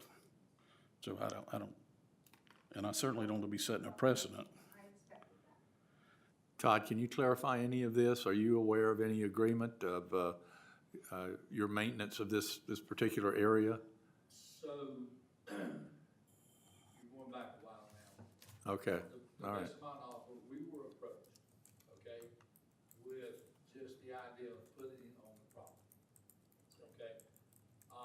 And then there was a question about power, who's gonna take care of the power, how is that gonna be paid? They, I guess it was just the Friends of Stokesdale, at that point came, they had a plan laid out, they presented it to the board of directors. And it basically just said, we wanna use your property, we're gonna take care of the power, we're gonna take care of the maintenance. You know, obviously, we mow around and do everything, and they said, you tell us what type of landscaping that we need to do, we will do that so that it matches the department's, landscaping. We're not gonna come in there and do something, drastically different than what you already have. So that was agreed upon, and the clock was installed. So Todd, you do have an agreement with Friends of Stokesdale. The fire department has an agreement with Friends of Stokesdale. I would have to go back and look, Councilman Jones, we may have to go back into the minutes and see if it was just a verbal agreement, where they came in and done their presentation. I think a verbal agreement would be better. And at that, excuse what I'm going say now. It was called trying to beautify the downtown area. Now, I know that you don't like getting involved in that kind of stuff, Mr. Jones, and I can understand that. But just have a respect for a group that's trying to do something and not making money on something. If you had to pay one of your laborers to do it, it would have been a lot more. That's just material, that's not labor. There's edging put around, there was some of the weed protection filament put down, some low-growing evergreens, and then the rocks. But if you had to do that, it would have been a heck of a lot more than $400 something. But if you want to vote no, I understand where you're coming from. You're very principled, and I know that's how you live your life, and I respect you. Well, I'm open to making a personal donation for this project if we ever get it organized, but I don't, we cannot spend municipal money this way. At least, I didn't follow the way that you would like it, but there was no policy in place yet, so I didn't really, There's still not. I didn't really break any rules, No, ma'am, you did not. because there was no procedure. no, I'm not saying, Miss Eileen, I'm not saying you did. I'm just saying we might be breaking the rules. This lady here, Miss Thacker, is bound, she is sworn to have to follow the general statutes regarding every check she writes from this building. It has to have a pre-audit certification on it. The rules are very strict, and that is on her head, and she has to work through every one of these expenditures and make sure the money's been authorized. So if we do something that puts her on the spot, she's the one that's left to suffer for it. Okay, so Tim, I'll ask you one question, and I would like an honest answer. In your memory, because you have a good one, do you remember anyone else ever doing it the way I did, or not really? Were we the exception, what we did? Miss Eileen, I object every time we don't follow our own rules in this building. It leads to, we kick the can down the road. We have an issue going on with the drink machine you just heard us talk about. If that had been handled properly, we wouldn't be having to spend all this council time, staff time, and attorney time on. Excuse me, you asked me the question. Let me finish. So, there are always going to be mistakes. There will always be things that will fall through the cracks. All five of us, I think, do the best we can in our own way. And, but I think what I see here, my fundamental issue with it is that the Friends of Stokesdale went on to the fire department property, did the maintenance and the landscaping to your standard, and then after the fact, you've come to the town to reimburse you for those expenditure, and that, to my way of looking at it, Ms. Eileen, is backwards. I understand your enthusiasm for it. I got that part. And I think our other council members do. We just don't necessarily know what to do right at the moment about this, and we don't want this to keep happening. That's why Mr. Foy's working on a new policy. Okay, so now, as far as your machine goes, the town that I work for as a senior tax assessor, town of Babylon, we had 5 hamlets up there. We had a machine in the same position. The best way to get them here is to say that it fell over, because that's what we had. The best, excuse me? Fell open? We told them the machine fell over because we wanted. Oh, fell over. And they It came was the down. darndest thing. They came down, and then you just say, well, we righted it because it didn't look good. That's the only way we got rid of it, because they just feel like, well, they've got it there, and they're gonna keep it there, and they're gonna keep making their money off of it. I'll try Little that. white lie never hurt anybody. There was an accident. Don't know what I'll try happened. that. I don't know what happened, but it fell over. Doggone. Sorry. Things like kids came and they vandalized and knocked it over. Thought it was a Johnny hat. So disappointing. Okay, so you can Bill Clinton would say otherwise. 15-minute discussion. and Now, then as you soon want as me that not to capture that form little is filled treasure? out, I will pick up one. Come on, I gotta have something to work with. As I understand it, Mr. Foy, you still are not I gonna. have not voted yet. You have not, and you don't want to until we have some policy in place? No, I didn't say that. There's a motion on the table, so I'm obligated to vote. Okay, all right. So we have a motion and we have a second. And it is up to you. What is your vote? Ms. Martin, would you restate the motion for me, or would somebody restate the motion? The motion was to pay this expense, this $400 and some and change. Well, Forgive me, make an Mr. Mayor, amendment but to- I want an amount. If it's 400. I don't have it in front of me. Well, Do you? let's get one. It's in my old minutes. $465.49. 469.49. That's the motion to pay that amount, 465. 465.49 to the Friends of Stokesdale from the town of Stokesdale. Can I make an amendment to that? Sure, I mean, sure. a change to that amendment, if I can. Instead of, paying that invoice, which seems to be the crux that we're all hung up on, would it be proper just to make a donation in that amount to the Friends of Stokesdale, and they can use it how they want to use it? We've made donations to other things. Is a donation possible? As long as it benefits the town of Stokesdale and its citizens, I believe it is. Mr. Jones, do you have objection to that? And then we'll set a policy going forward. You're talking about town of Stokesdale money, not council members passing a hat. That's correct. We've done that to the schools, we've donated to the schools, and, I know we've donated to some others during like the parks and things like that, other nonprofits that came in. We've made donations back to some of them, yes, we have. We donated to the Shriners. We donated to Friends of Stokesdale, the Shriners, a couple schools, using parade money surplus from 2019. In thanking them, essentially thanking them for their participation. In the Friends of Stokesdale's case from 2019, it was because of all the work they put in to help coordinating the parade. So yes, we've done it before. Yes, we have made a donation to Stokesdale Elementary School before.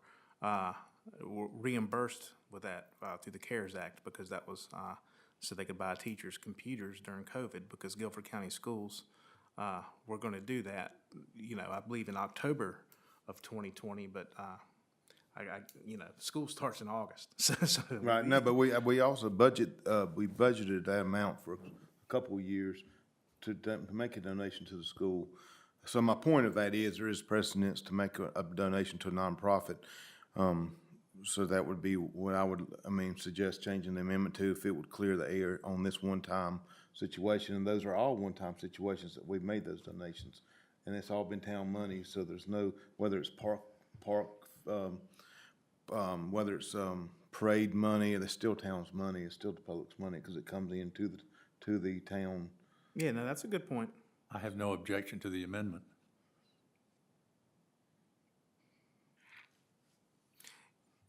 All right. Okay. The motion with the amendment? I'd like, for the record, I'd like for the motion to be restated. The motion is for us to pay the $465.49 to the Friends of Stokesdale as a donation from the town of Stokesdale. I think it would read better, Mr. Mayor, if we instead of saying that we're paying anything, we're just going to make a donation that amount, $465.45 to the town of Stokesdale for their contribution, to Friends of Stokesdale for their contributions in beautification of the downtown area. Good motion. I have no objection to that. I'll second that motion. Jim? Jim is aye. Derek? I'm going to vote with my heart here. So we need a policy. Tim? Agree. I'm nay. Aye. Okay, so we got that Fair, part my taken brain care was of. saying, not into a policy. All right. You didn't do anything wrong, but. You didn't. It was just looking at how things have been done in the past, and having had the councilman pick out the place that he wanted. Right.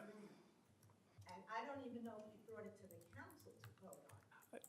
But I had no vote, so it didn't matter. Right. Mr. Mayor, I'd like to make a motion that that we request all past invoices and checks written by the Friends of Stokesdale for the mural project and the clock project, and that we have the town staff, locate the agreement between the town of Stokesdale, the fire department, and any agreement made with the Friends of Stokesdale for council review. And that's my motion. We won't do it again, don't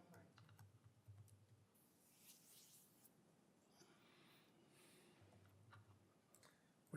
We have a motion, we do not have a second. I'll second the motion, but I question what our authority is to request their invoices, because that was not connected with the motion to make a donation to them. So with that, I question our authority to ask for their finances. If that was done as part of that motion, I could have voted yes for that. You bring up valid points, and in the new policy that I'm going to propose, any nonprofit that requests money from the town, that would be part of it, some kind of showing financials. And I'm not making it up. I mean, all I did was copy other towns. Okay. Yes, ma'am. I think at this point to go on a fishing trip. Well, My motion stands. Mr. Medlin, it's my understanding in the state of North Carolina that any public monies given to a nonprofit are subject to an audit trail through the state of North Carolina and any municipality donating those funds. What have I got wrong here?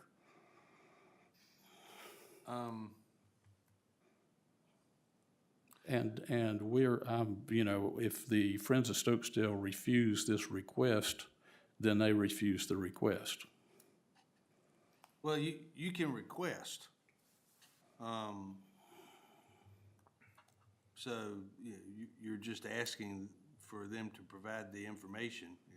If they don't, I don't know what the consequences are, but, you can certainly make the request. Well, Mr. Medlin, it's my understanding that the state auditor has the authority to make these requests from any nonprofit in the state of North Carolina that receives yeah, I agree. public money. True. This is not private money we're asking for the receipts for. This is Stokesdale public money. Right. And so my motion is the request that we get an invoice and canceled check for those funds that have been expended with the Friends of Stokesdale through the town of Stokesdale. Tim, those funds are you saying they were town funds? You talking about the mural? They were town funds donated to the Friends of Stokesdale for the mural, or the town of Stokesdale paid the person who did the mural the money? And it's important, to me, it's an important distinction. Because I would see that this is a valid request. I'm having a hard time understanding why the Friends of Stokesdale wouldn't gladly want to supply the invoices, the canceled checks back to the town of Stokesdale and say, here's what we did with the citizens' money. So what you're saying is the town of Stokesdale in the past has written a check to the Friends of Stokesdale for the mural? I'm not sure how many checks have been written to the Friends of Stokesdale. That's what I'm trying to find out. And I'm doing this not to unscramble any confusion about this clock and the maintenance of the clock. I voted against the installation of this clock, and this is one of the major reasons why, because it was going to incur a continuing expense every year going forward, cancel time, administrative time, plus the money the town's spending. So that's, it's not that I hate clocks or, I don't like Eileen theory or something. It's just simply for that reason. And so we're going, in a moment, we're going to be discussing a policy to allow nonprofits a form to allow nonprofits to request money from the town of Stokesdale. And by extension to that, anybody that requests that money, I would expect them to understand that we might very well ask for every invoice and every check. And as a matter of fact, I think we should. Our citizens, they deserve that. They deserve tight controls on their money, in my opinion. And so I further believe that this is lawful under the state statutes based on my understanding of how audits operate in this state. Wouldn't it be better served if we wrote a check to anybody, we would already have that information in our accounting. So wouldn't it be easier for us just to go back in our accounting over the last whatever period you choose and pull out anything written to the town, to the Friends of Stokesdale? Wouldn't that be an easier process and a more thorough process instead of relying on them to provide it back to us. If we wrote it, we should have a copy of it. Now, from a contract standpoint, I would also agree that we definitely need to put our hands on a contract, if one exists, for the maintenance of the clock and the maintenance of the sign, the mural. And if it doesn't exist, then we may need to enter into one. But that would be my question back to you is, would that not be an easier and a more accurate way to obtain that information is through our own records? instead That of relying doesn't on tell us somebody anything else? about where the money went. Well, once we give it to them, does it really, do we have that control of where the money goes? If they tell us that they're gonna spend the money on something, you don't think we have any obligation to confirm that that's where it went? If I could read state law, General Statute 55A 16-24, it requires a nonprofit corporation that receives over $5,000 of grants, loans, or in-kind donations from a local government to provide its latest annual financial statements and filed IRS Fund Form 990 upon written demand. So what Tim is requesting perfectly aligns with the law. Where I am confused is this mural. Did the town of Stokesdale pay the person that painted the mural money to do a service or a project to the town? Or did the town of Stokesdale pay the Friends of Stokesdale to contract out the mural being done? They're two very different things. Mr. Foy, from my best recollection, and it has been a while, the town of Stokesdale wrote a check to the Friends of Stokesdale. On July 22nd, 2019, the town of Stokesdale wrote a check to the Friends of Stokesdale for $4,636 for that year. What was that date again, ma'am? July 22nd, 2019.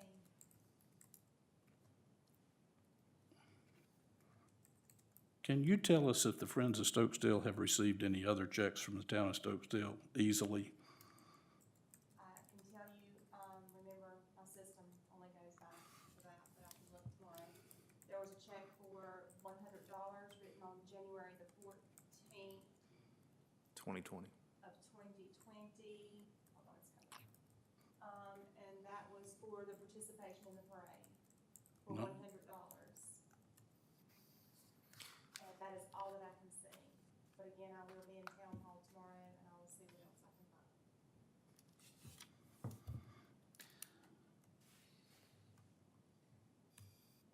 I would assume that there would be, remember I was, So, well, you've answered Tim's question and my question. My question was who the check was made out to, what it was for. You said $4,600 was made out to Friends of Stokesdale for a mural. My concern with Tim's original request is I didn't know who that check was made out to. If it was not made out to the Friends of Stokesdale, I don't know what business, from the town, I don't know what business we have asking to see how the mural was paid. I thought we paid for the mural, so it's all been clarified. there should be, I would assume an invoice. I was not finance officer until October 21. Your motion still stand? 20. When we had to submit that paperwork on that grant, we have all of that pulled together. I'll be glad to share that with you. You have the separate invoices and canceled checks for the $4,636 that was spent. We have the invoices, I don't have canceled checks.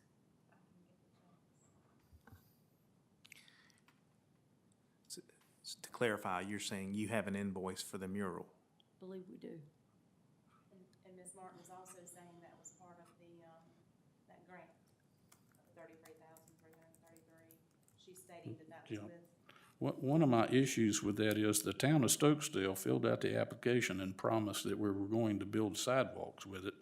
And then when we received the $33,000 and change, we did everything but build sidewalks with it. So I don't know if we have a potential problem with the state of North Carolina or not. It wasn't, a few months ago, they asked for a report and we gave them everything we had and sent it to them. We haven't heard anything back, correct? No, that was sufficient. That was a question we did ask, because you're correct, it was requested for sidewalks initially, but that was not an issue as long as it was spent downtown. Yeah, I mean, $33,000 for sidewalks might get us from, We spent more than the grant money we got, so not much, but just a tad. Okay. Going back to Tim's original motion, do you think the documents will suffice your motion? My motion was to request the canceled checks and invoices for this $4,636 expenditure that the Friends of Stokesdale made on this project. They're a nonprofit, and I think they're subject to state law when they're handling municipal money, just like any other nonprofit in the state. That's my belief. I'll second the motion. Let's take a vote, Jim. Jim's aye. Derek? Derek's aye. Tim? Aye. I'll vote aye.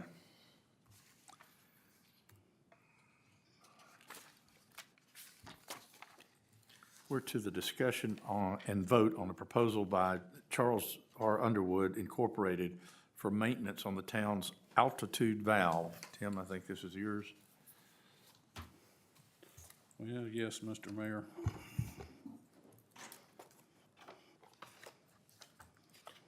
Before we do that, can you explain to me what the altitude valve is and what it does? Well, I think Mr. Jones will be glad to do that for us. Well, actually, there's an error in how this is listed on the agenda. Our altitude valve is in a vault beneath the elevated tank. What we're going to be talking about is a pressure reducing valve. Our line that comes from Winston-Salem goes into a master meter vault where the water's measured. Then it goes from there into a double check assembly in another vault, leaves that vault and goes into yet another vault that has a large pressure reducing valve. That pressure reducing valve has never been serviced since it was originally installed. The pilot valve that operates it, I think, was worked on once. I've been in discussions with Gene Robertson with Yates about this. We believe that we generally believe that our pressure coming out of this valve is a little bit low because of it not having been serviced. It possibly has some passages clogged, et cetera, et cetera. My best understanding is, and don't have the expert here to speak to council, but my best understanding is the service interval on these things is about 3 to 5 years. We are way, way, way past that point, and I think we're pushing our luck. This is the only pressure reducing valve we got. Every drop of water the town receives goes through this valve. And so I previously had Underwood look at it on my first term in council. They took a look at it, recorded the model and serial number, and gave us a price to work on it. Then the previous council, for whatever reason, didn't want to include the service on the pressure reducing valve when the service was done on the altitude valve under the elevated tank. The altitude valve has been rebuilt and serviced, and I feel good about that. But back to the pressure reducing valve, which is at our metering station, this quote that we have is to rebuild it and install a new pilot valve on it. If council or any members of the public, et cetera, are interested, you can go on YouTube and find some animated videos that demonstrate how these pressure reducing valves operate, and the same thing holds true for the altitude valve. And so I want to make a motion that we approve an estimate from Underwood and Company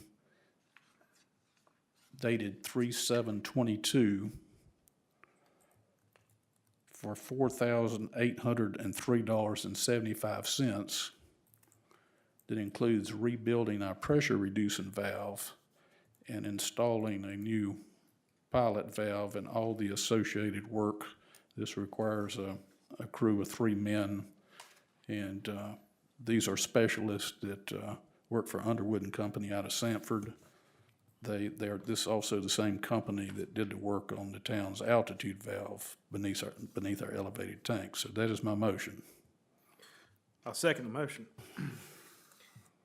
Discussion?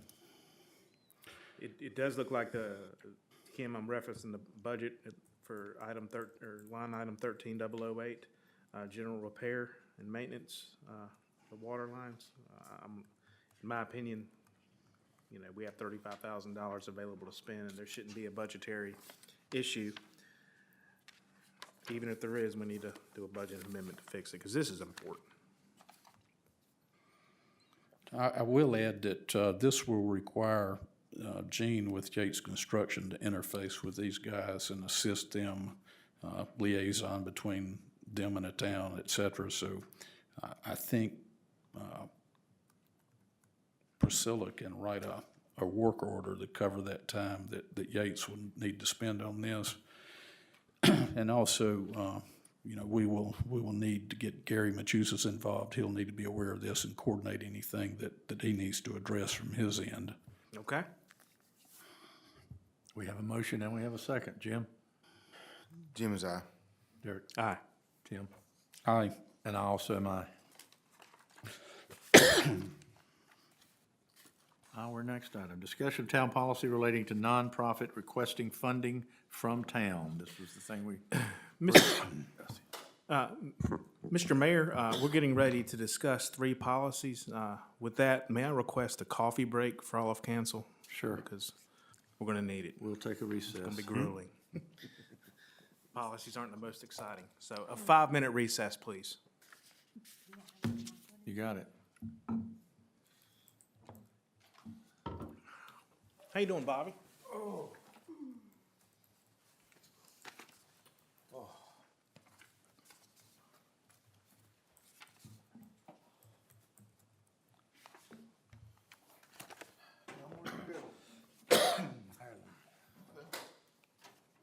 Down to Southwest Ireland, Cork County, a little town called Glengarriff. And it's right on the water. It's really Yes, pretty. ma'am. I actually had to, You want this? pass some college. I had to write a paper. His is right there. We voted on it. Inter-country conflict in Northern Ireland, which is a whole lot more confusing when you start reading about it. So I Yeah. actually got a guy I was in the Masonic Lodge with, he was from there, and so he came and like explained it to me. That's his right there. I believe it's not in the envelope. And I had a little tutorial on it. before I could read Lot on of paper. history, lot of history. We went to Ireland 2015. It's the only country I've ever been to. And we were in South Ireland, whatever, I forget now what it's called. It's the Republic of Ireland, is the? Yes. And one of the most interesting things, and a history buff, one of the most interesting things we did was visit a jail. And they really talked about the history and how the whole country had split, Northern Ireland versus the southern part of it. And it was just really fascinating. There's lots of really interesting history here. It's a wonderful country. The plight and famine of the potato. Yes. And all that, and then the government not so. Yeah. It was, and gosh, that's been 15 years ago. Of course, it is today. So We went I was to a into some books. pub and they had plaques of all the gentlemen who signed their Declaration of Independence from Great Britain in 1916, I believe. And of course, Great Britain came over and put down the revolt and proceeded to kill them all. And so, they all died in 1917. Yeah. And that's what's on all of them. But then I think it was within a year or two after that, they gained their independence. Because that's really what kind of started it. Ball rolling for it. Most people don't realize that those that signed the Declaration of Independence here were all considered traitors at the Yeah, time. yeah. And If we had lost it, we did. Most of them did. Most of them lost their families or lost their fortunes. Very few of them prospered after the war. But, it's things you have to do. Yep. I went to Florida last week and I got tired of listening to music for a little while, so I picked up some podcasts. I listened to one of them on the Civil War and some different things, and then I listened to some Revolutionary War and then some Cold Wars of West Virginia. That's pretty interesting too. Cold. The Cold Wars of Oh my gosh. all the, Capitalism. So, going to the pubs is really fun. See how they just impromptu, just the musicians come in. Oh, yeah. And just kind of just gather, and some of them have never even played together, and just start picking and playing. And Yep. that was really cool. It's one of my favorite things to do. Yeah, it gets rather lively.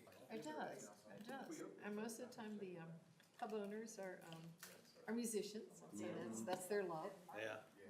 And that's their light. Yeah, that is their light. Yeah.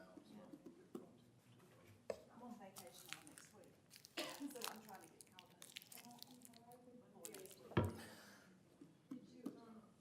Yeah. I may not have to talk to you after this. I think I'll be ready.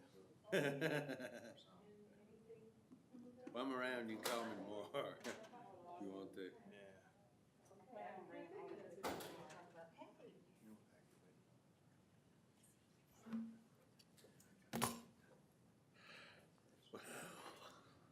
Hate to hear that Reed's snatching clerk back from us.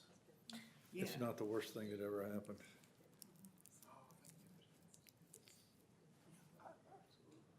Do what? Nobody heard him. She knocked out a lot of minutes last time. Yeah, she did. That was nice. Yes, she did. Was that one more bottle of water before?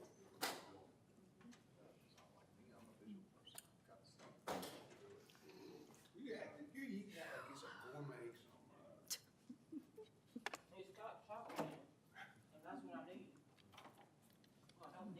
Mine's better than yours.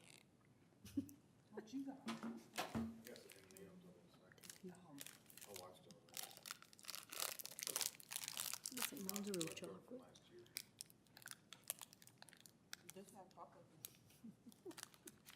All right. we're not going more than 10 minutes on this, are we? I'll do my best. 8 grams of fat. This what you got, this is some dark chocolate. Okay, you got it going. Got some sticking in. I didn't weigh it. They really are good. These really are good. Are you bringing us breakfast in the morning, boy?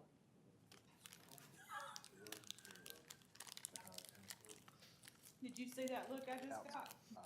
Mr. Mayor, I said, are you bringing us breakfast in the morning? Did you ask Was Mr. gonna Riggs? kill, I'd have fell Did you ask Mr. Rigsby that, or did you ask me that? No, I asked Miss Martin, Oh, and if let's get the feet killed, I fell right on over. Asked her, was she bringing us breakfast in the morning? all right, we're all back. Let's go back into session. Discussion of town policy relating to nonprofit requesting funding from town. Yeah, so I think tonight was a good example, but I recognize the need for the town just to simply have a policy in place. Other towns do this. I think Ms. Martin helped me with the town of Kernersville. Looked at the city of Cary online, and I think I looked at Apex and just kind of, copied each town had things to include, and I just included what I thought was best for the town of Stokesdale. So, I just want a platform or a policy, a process in place for any nonprofit. They're free to request funding from a town. It happens in a lot of other towns, and I just am advocating for a policy or a process. So, things I'm interested, I think the town should be interested in knowing is the direct type of services the organization has at the town, the special programs or events they have every year, the number of volunteers, members in the organization, number of participants in the organization's events. Have they received any financial or in-kind allowances from the town in the last 3 years? I'd like to, I think the town should see major services or organizations the nonprofit provides the town. Left a place for them to describe how that nonprofit currently works with the town. Have put a spot on there to request the nonprofit provide 2 years of tax returns and 2 years of organizational budgets. That's common for any municipality to request that of a nonprofit that's requesting a grant from the town. Of course, how much money the organization is requesting, And lastly, describe how the funding from the town will be used. Then I just put as reference a state statute there. So definitely, up for any recommendations for improvements, concerns. I'll just put a motion on the table to start off our discussion. I'm going to make a motion to have Town Attorney Tom Medlin review the new policy for nonprofits to request money from the town of Stokesdale. Upon legal interpretation that the policy is proper, this policy becomes effective retroactively to May 12th, 2022. I'll second. All right, and then we have discussion. Mr. Foy, I think this is spot on. I think this is what the town should have had in place before we started down the road we're on with the Friends of Stokesdale. I'm just picking on them because it's been an issue tonight, but certainly it applies to anybody else that's asking for money from the town that's a nonprofit. Thank you, sir. That's definitely the intent, is to have a process and a system in place.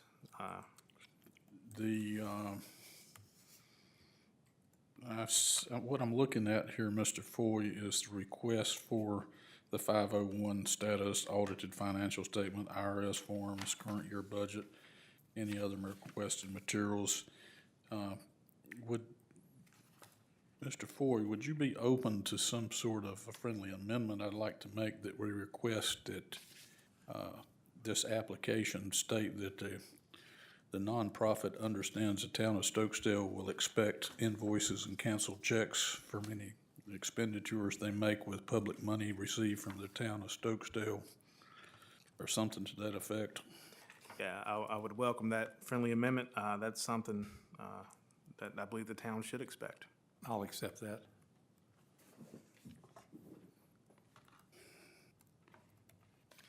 So we have a motion in a second. And then my last comment would be, my understanding is, Mr. Medlin, every dollar we expend, there has to be a public purpose for it. That's correct. That is correct. So in terms of working on this policy, do we need to specifically cover that question? What is the public purpose, or do we need to have some internal control where we review that? Is this an approved public purpose? I think it's appropriate to ask them, I think the question is how these funds will be used. That's one of the things described below, how any funding from the town will be used. I think it's up to the town council to determine if that meets the public purpose requirement, not the applicant. So I really wouldn't put that burden on the applicant to define public purpose. They've got to explain how they're going to use it. You'll look at it and determine, is that a sufficient public? So council will review these, and you feel like make a judgment as to whether or not it meets that test, and under the statute, that's close enough? Yes. We have that authority? Yes, sir. Okay, thank you. Can I ask about, from a budgetary standpoint, have you thought through, are we going to just put a set amount in the budget and have a deadline for these applications to be in for that budget year? And then if say we get one application or two applications, then we'll have to decide how much each one gets, if that's the case. Yes, and I believe in speaking with Ms. Martin that Kernersville has such a deadline, so it can be considered in their following year budget ordinance. Yes, there is a deadline, and each of the groups comes to council and makes a presentation to present this to the council. And then it is included in the budget, Okay, thank you. or not, just depends. And that would be consistent with what we talked about earlier, Absolutely. having it in the budget or in advance, and we don't. And also, not debating your requirements, but I feel that our donation to the Stokesdale School may be hindered by these requirements going forward. Just something to think about, because they're not a nonprofit. They're not going to have these documents. They're the PTSO or the PTO is, but in the past, the town has given money to the school itself. Well, then it wouldn't apply, would it? Yeah, What we're doing here, that would be, school would be exempt. that would be kind of a, I guess, a governmental transfer, maybe with a memorandum of understanding. Public, Okay. that's really not a problem. Okay, I just wanna make sure that y'all had thought about, Private is the issue, this right here, so yeah. that's all I got. Any further discussion? We've got a motion and a second. Jim? Jim's eye. Derek? Derek is I. I'm aye. I am also aye. Going back to my question though, will Miss Martin work with us on, I guess, giving us an appropriate date or mechanism for, I guess, next year's budget? Maybe, let's say it's March 31st and they need to be in by a certain, maybe have one night, like one of the budget meeting nights. Would that be the appropriate time for them to come make a presentation? I would recommend you have it available at your very first Yes, that's what I was. budget work session. Okay, so we can kind of, Yes. we can kind of shoot for that then, for anybody who wants to do it for the next year's budget to the first, you know, wherever that is every year, the first one. Our first budget meeting is normally in March. Okay, so we may want to advertise that at some point. Yeah, I mean, I don't even know if I want to advertise it personally. I just want a policy. Okay. So you're saying then that, as we're looking at this, that all submissions need to be in by, First Thursday in March. No, Well, it needs to be before then. we want because I work on submissions the in. budget before that. We could Oh, definitely. really? But I mean, the request, We could have the application ready in January oh, and okay. then have them go ahead and pick it up. And then we can, whatever you need. I would think that we would February want to 1st or review it something. prior to, or somebody needs to at least review it for, you know, correctness Yes. before it hits our table on the budget meeting. So maybe have a deadline prior, like 2 weeks prior to the budget meeting. February the 1st, I think. Yeah, so give us time to look, just look over and make sure they're accurate and complete, Okay, so. February 1st.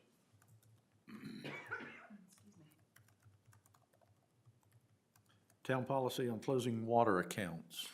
Yeah, you know, I messed up the verbiage on this. This is my agenda item. I really should have put a town policy on how to abandon a water tap. So that's really what we're talking about here. Of course, the town of Stokesdale has a water system. There will be very, very, very rare and unique situations where we have a customer on the water system who chooses to, who wants to abandon, come off the water system and maybe return to the well they have on their property. Yeah. Let's, excuse me for interrupting, let's use the term abandoning a tap, because that's what we charge for when we initiate a service. We charge the customer for putting in a tap. It's quite expensive, as you know.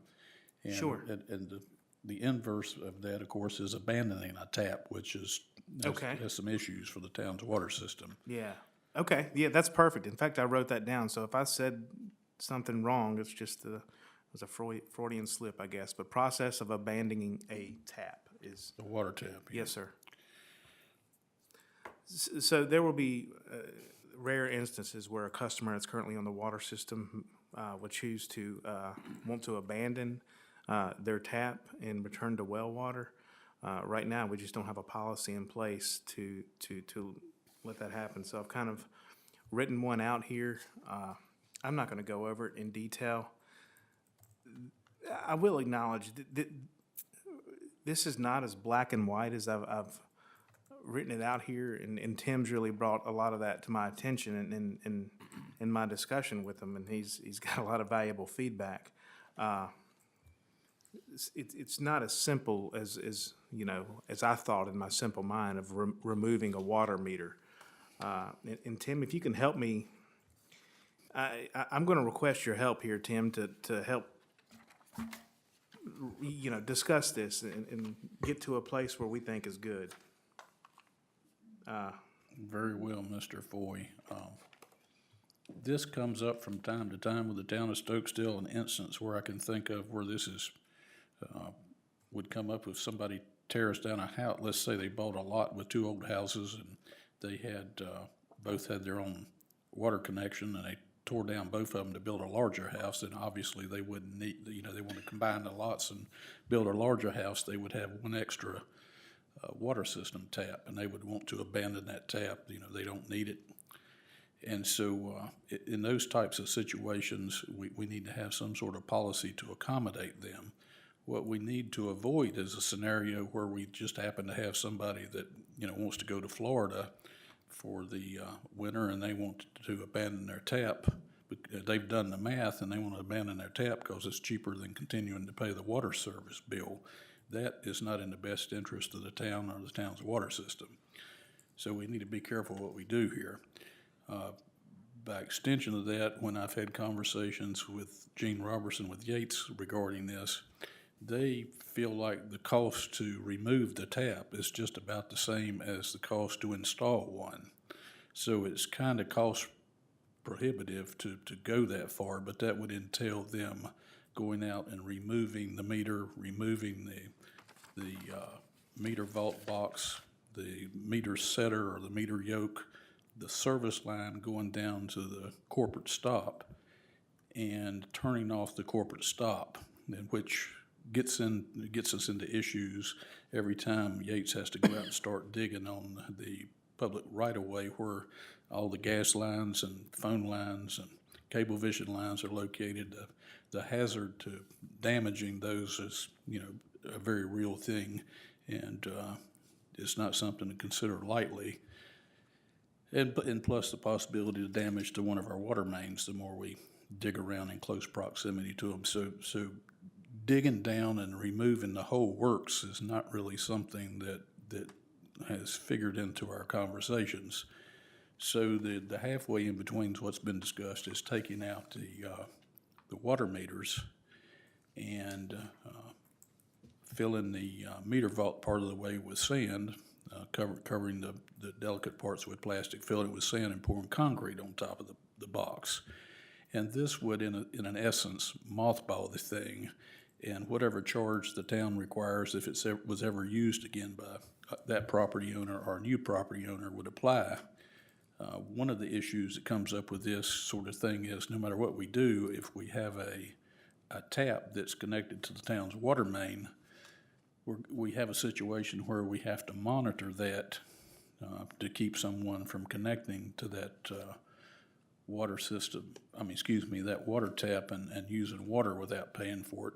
Certainly no big deal a few days, but a few years, for example, could cost the town a substantial amount of money, and it wouldn't be fair to, of course, the water customers and our citizens.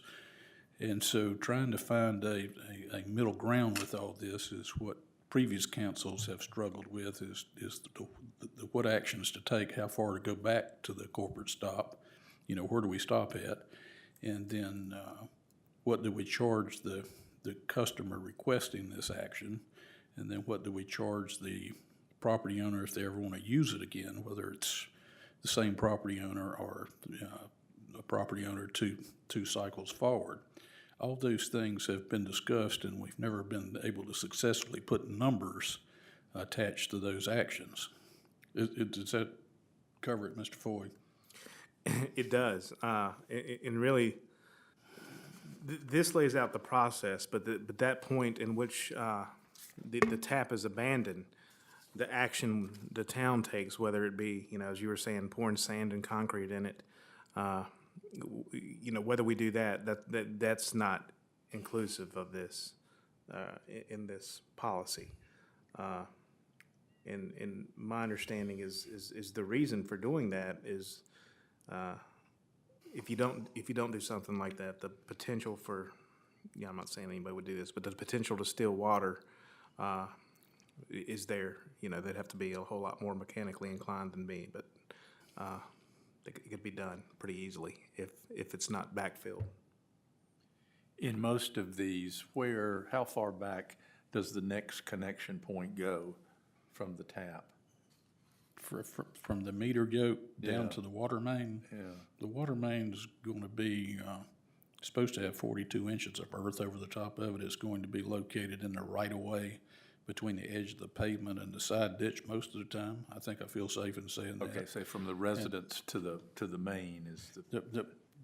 the town of Stokesdale doesn't deal with anything concerning our water system except on the public right-of-ways. We don't get involved in working on in people's property, on their yards and what have you, so. Okay, maybe I'm not making myself clear on the question. From the meter itself, how close is the next connection to the main? Is there one in between the meter? Oh, I understand your And the connection. main? The service line is gonna be either 1-inch copper or 1-inch PEX pipe, and it's gonna go from the meter yoke deeper down in the ground to the water main. That there is no cutoff valve in between. The shut-off is down on the water main. It's called a corporate stop. And so it's either one or the other if you're gonna turn the water off. And it's just, we've covered this several times with Yates Construction. They really are not enthusiastic about digging these things up and taking them out. I understand. You answered my question. And I think a lot of it is that liability, doing all that digging around all the other public utilities. I mean, we could certainly bring Yates Construction or whomever into a meeting and ask these questions, and council could hear the answers. So Mr. Foy's idea of concrete and sand is really the solution. Yeah, I mean, all credit to Tim there. I feel that we need to get this policy in place now and acknowledging that there's room to expand or possibly improve this. What's your motion? I don't know, I gotta think of what I'm gonna say. So I'm gonna make a motion to have Town Attorney Tom Medlin to review the proposed process of abandoning a water tap for the town of Stokesdale. Upon a legal interpretation that everything is proper, this policy becomes effective retroactively to May 12th, 2022. I'll second it. Discussion? Mr. Foy, Yes, sir. I think we need to do this. I think the town should have probably done it when the day the water system was set up, really. Makes sense. But one thing that pops in my mind, if we think that we're gonna make changes or adjustments to this, it might be better if we do it before we have Mr. Medlin review it in order to save those professional fees. I just would make that point. I think the adjustments we're talking about making would be operational in nature, like a town operation.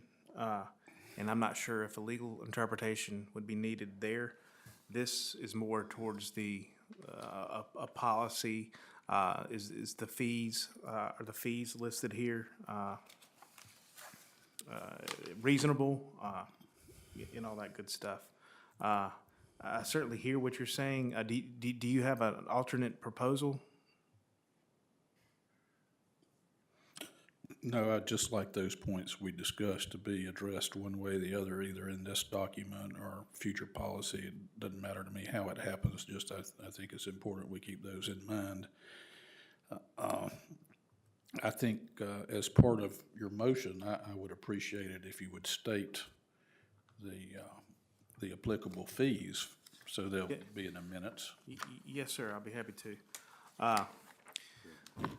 Do want to note a reconnect fee. If the customer wants to resume water service with the town, there will be a $1,500 reconnection fee.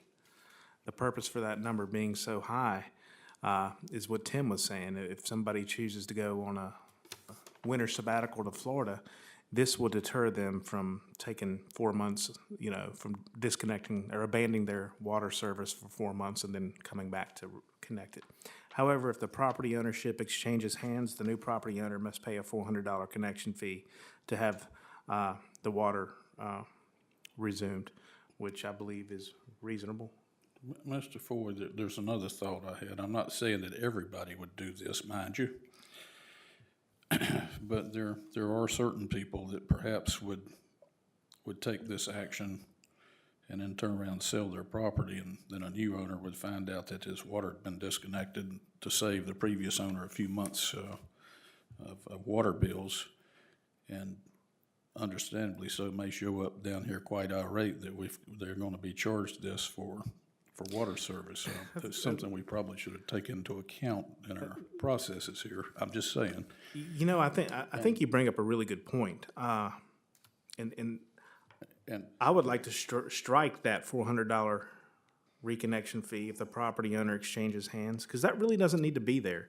Just a $1,500 reconnection fee, I think that's deterrent enough. well, Mr. Foy, my feeling is that perhaps council should consider charging everybody something. It's gonna cost the town administrative time, time with our utility contractor. If we don't charge for these actions, then that means our water customers as a whole are paying these costs. Somebody's gonna show up and they're gonna say, hey, I want to abandon my tap. Council has to process that. Somebody has to write a work order to our public utility contractor. They have to go take this action, get the meter, bring it back, and, you know, these expenses are, the town has to pay these. And yet we're not gonna charge anything? Well, You see my point? I do see your point, but what we're doing in essence, with that $400 connection fee that I typed up, is punishing a new property owner for an action that a previous property owner chose to take with a water system. And I'm not really comfortable with that. I don't think the new property owner should have to pay anything additional than, you know, somebody else that just bought a house next door but weren't dealing with this situation. But also, the way it should work is the seller of the property is bound to disclose that information as part of that transaction when they're selling. You know, there's a form that has to be filled out, disclosure. One of them is, what's your water supply? Yep. And they would have to disclose that it's not connected to a water supply. And if they don't, they're liable. But now that's a private matter between the two parties, but any realtor is gonna cover their backside to make sure that gets disclosed. Or they're liable. You know, that's gonna have been negotiated, probably. Okay. And factored into the purchase price or whatever else, so charging it probably,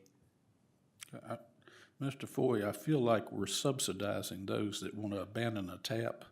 That my logic being, if the cheaper something is, the more of it you get.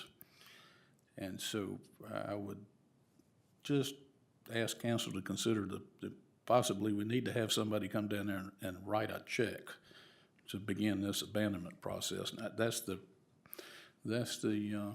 big question is, should that be $10, $100, or $1,000? I don't know, but I think that they need to pay something, and it needs to be something that reasonable that will reimburse us for the expenses that the Water Enterprise Fund is going to incur to accommodate their request. Remember, they are the ones that need this action taken.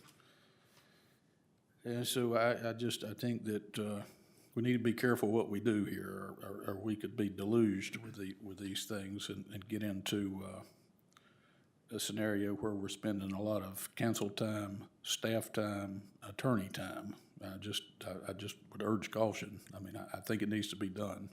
You're talking about a disconnection fee, correct? I think I'm talking about a tap abandonment fee. Okay, call it what you will, but that's what you're talking about. Well, the verbiage is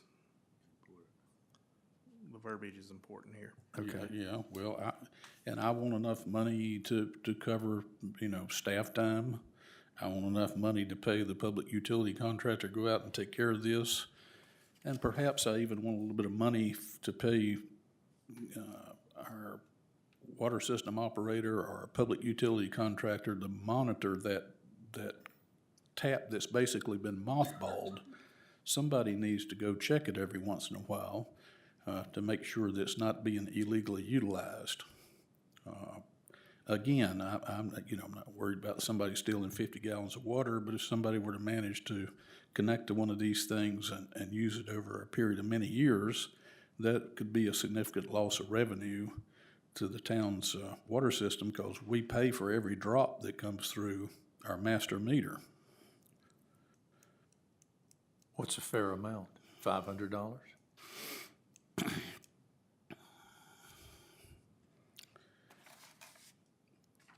Well, I would be shooting from the hip to put a number on it, but again, we got staff time, we got the public utility contractor time, and then we have potential monitoring costs.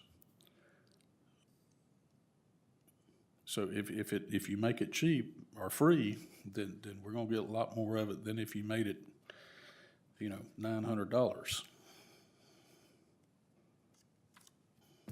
I certainly don't wanna have the scenario where somebody's, unhooked it thinking that they're going to sit on it for 6 months and then sell their house and get into that kind of scenario. I mean, I've just used that as an example, but that, is an example of what could happen. It'll Tim, what if we add this sentence?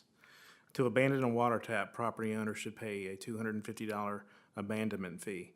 This fee is waived in the event the property owner passes away. What about that? what, Why are you gonna pull out a tap fee just because he passed away? I mean, the new owner's gonna be the one coming in asking not to have water. Somebody passed away. I don't understand. I guess the way I look at it, if somebody passes away, there's gonna be somebody overlooking their estate. Yeah. So Well, it would as be soon as they die, somebody else owns it. They inherit it. And then if they file a will, the devotees under the will own it. You got an owner. They're it's their property with their water and their tap. They'd have to come and make the request if they want it removed. I see our water system a lot of times is like a railroad. We have tracks to maintain, we gotta pay for the engine, we gotta pay for the cars, we gotta buy the coal, we have to pay the engineer, the conductors. We have to charge for the ticket prices. If the more people we let ride for free, the harder it is for our train engine to pull all these cars full of people that aren't paying anything. And so the cost always needs to be where it is being incurred. In the past, we have talked about fees as high as the tap fee to abandon a tap. So, I mean, I think our discussion right now is pretty liberal. What is the tap fee? If you're starting new, what's the tap fee? I mean, if they, isn't it 4,700? It's on up there. It's right here. 1 inch, Yeah, 3/4 residential. 3,500 for a residential commercial tap.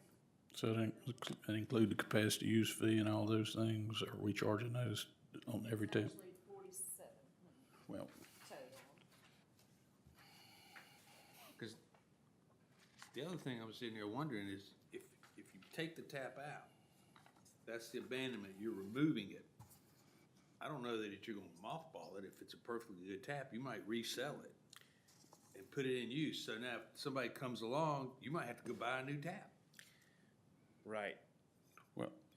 well, what I would want council to understand clearly is in conversations with Gene with Yates Construction, they just basically want about the same amount of money to remove a tap as they do to install one. It's just no other way around it. If we want to talk to another utility contractor or something, then, hey, I'm game if that's what council wants to do. I'm looking at this schedule. A 3/4 inch residential commercial tap is $3,500. The meter $300. Meter installation $100. Capacity use fee $750. Water deposit $50. That totals $4,700. And so, to allow someone to abandon this tap and not pay anything, to me, is, I think we're shooting ourselves in the foot. I think we'll have repercussions from that. We're encouraging people to look for ways to abandon their tap to save them the monthly service fee, which is $25. $25. Yeah. People do strange things, but I just So don't. I propose to add the sentence to abandon a water tap, property owner should pay a $250 abandonment fee. Look, I don't know. I'm certainly not gonna make a motion for it to be $4,700. Well, I certainly like that better than I do zero, Mr. Ford. What was your number? $250. Okay, that's $250 you're proposing, and then the reconnect fee would be $1,500, and then we're striking the verbiage about $400 if the property exchanges hands. I'm kind of like, I believe the mayor, I don't really know what that has to, it just doesn't seem applicable to me. Doesn't matter who owns the property, in my mind. Yeah, I mean, I'd like to strike it because I no longer think it makes sense. So is that what you're saying? It doesn't make sense, or are you saying it does make sense? It does not make sense. I think we're talking about two charges. One to Yeah. initiate the process, which you're proposing $250, and then $1,500 for a reconnect. And Yes, then- sir. Then all the other costs associated with this, our Water Enterprise Fund will have to absorb until council makes any other changes. And if we see this is just not working, I guess we can change it. If the variable costs to do this are greater than $250, then we should increase that $250, but we don't know yet. I don't think we know. Do we know?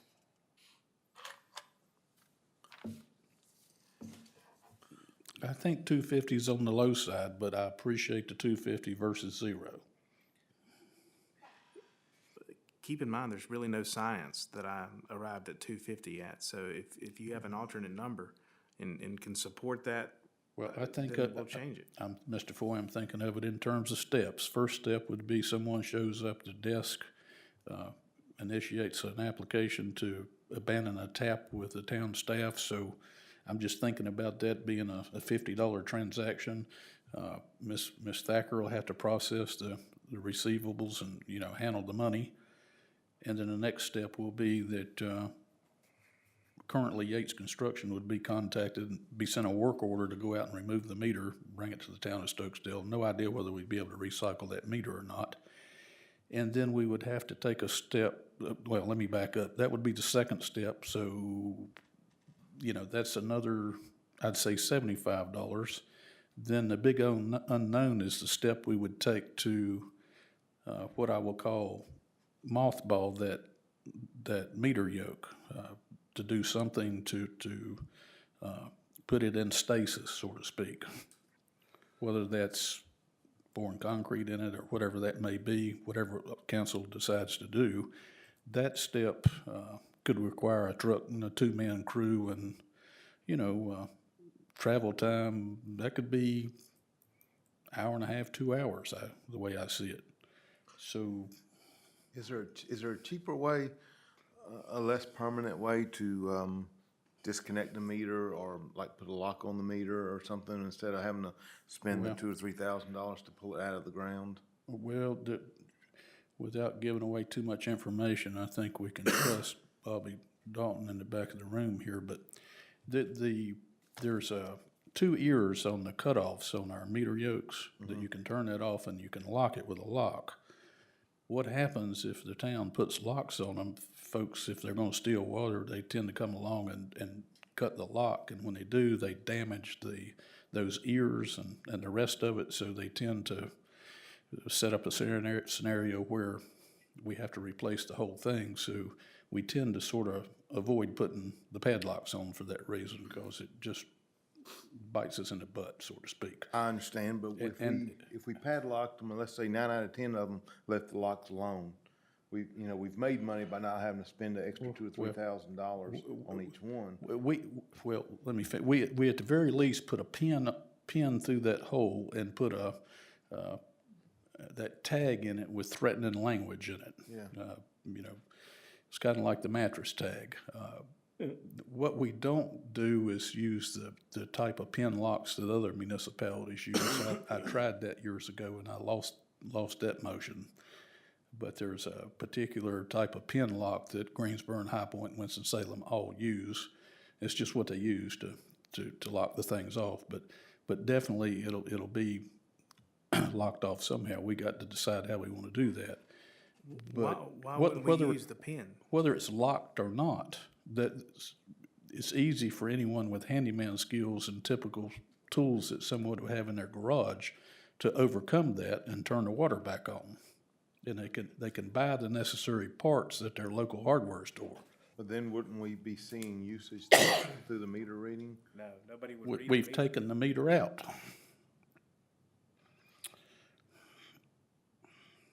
But well, okay, You're suggesting we leave the meter in right. and lock it off. Not incur a lot of upfront costs. And then if they tamper with it, then we pull the meter, charge them for the fees, charge them for the damage. Okay. Well, that's an alternative. I see your point, but keep in mind, if we leave that meter there, we lock it out, then at some point, we need to send somebody by there to read it or monitor it, depending on whether it's one of the electronic ones or not. So it's kind of like we still, even though it's been abandoned, we will have to babysit the thing from now on. You'll have to have a separate list of abandoned meters that are still in the ground that you gotta check on periodically. Yeah, Correct. We could check on once every 3 months, something like that, just for compliance, but then go back and charge them. You know, I mean, I'm just saying, we put a lot of money in up front, assuming that they're gonna tamper with it versus. If we had someone that was just bound and determined to quote-unquote steal water, I guess at some point we could vote and just have the whole works removed, if we had to. Yeah, you're correct. We could do that. We gotta keep in mind, most people are good. Yeah, I don't wanna spend Yeah. $3,000 or $4,000 on the assumption that they're bad. Until, you know, I get it, I understand what you're saying, but I just think is if there's a cheaper, less permanent route until someone Well, crosses that line. what, I don't even think the motion is, we're talking about something completely different than just this policy. I got you. Well, what I'm doing here is relaying conversations that have occurred over many meetings and occurred with various people, including our public utility contractor over a period of years. Well- And these are the issues that have come up and its associated cost. I don't, you know, whatever council decides to do is, hey, fine by me. Well, I don't have the heart to belabor this much longer, but I do have to ask a question.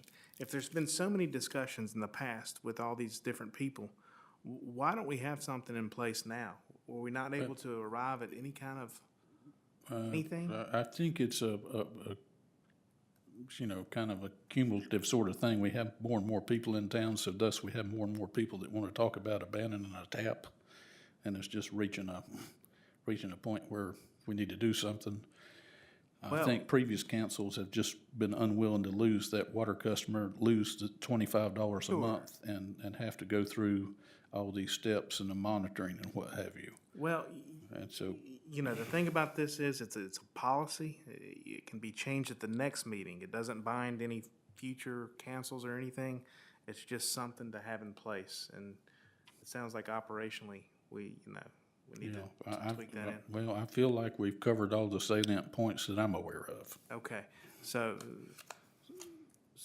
Maybe rather than your language of the tap will be removed from the property, you might use that the tap will be rendered inoperable. That could either be removal or locked or whatever, but that gives you some leeway about how you want to I go like about it. that. I think that's a good point, Mr. Medlin. Okay, well, I made that notation on here.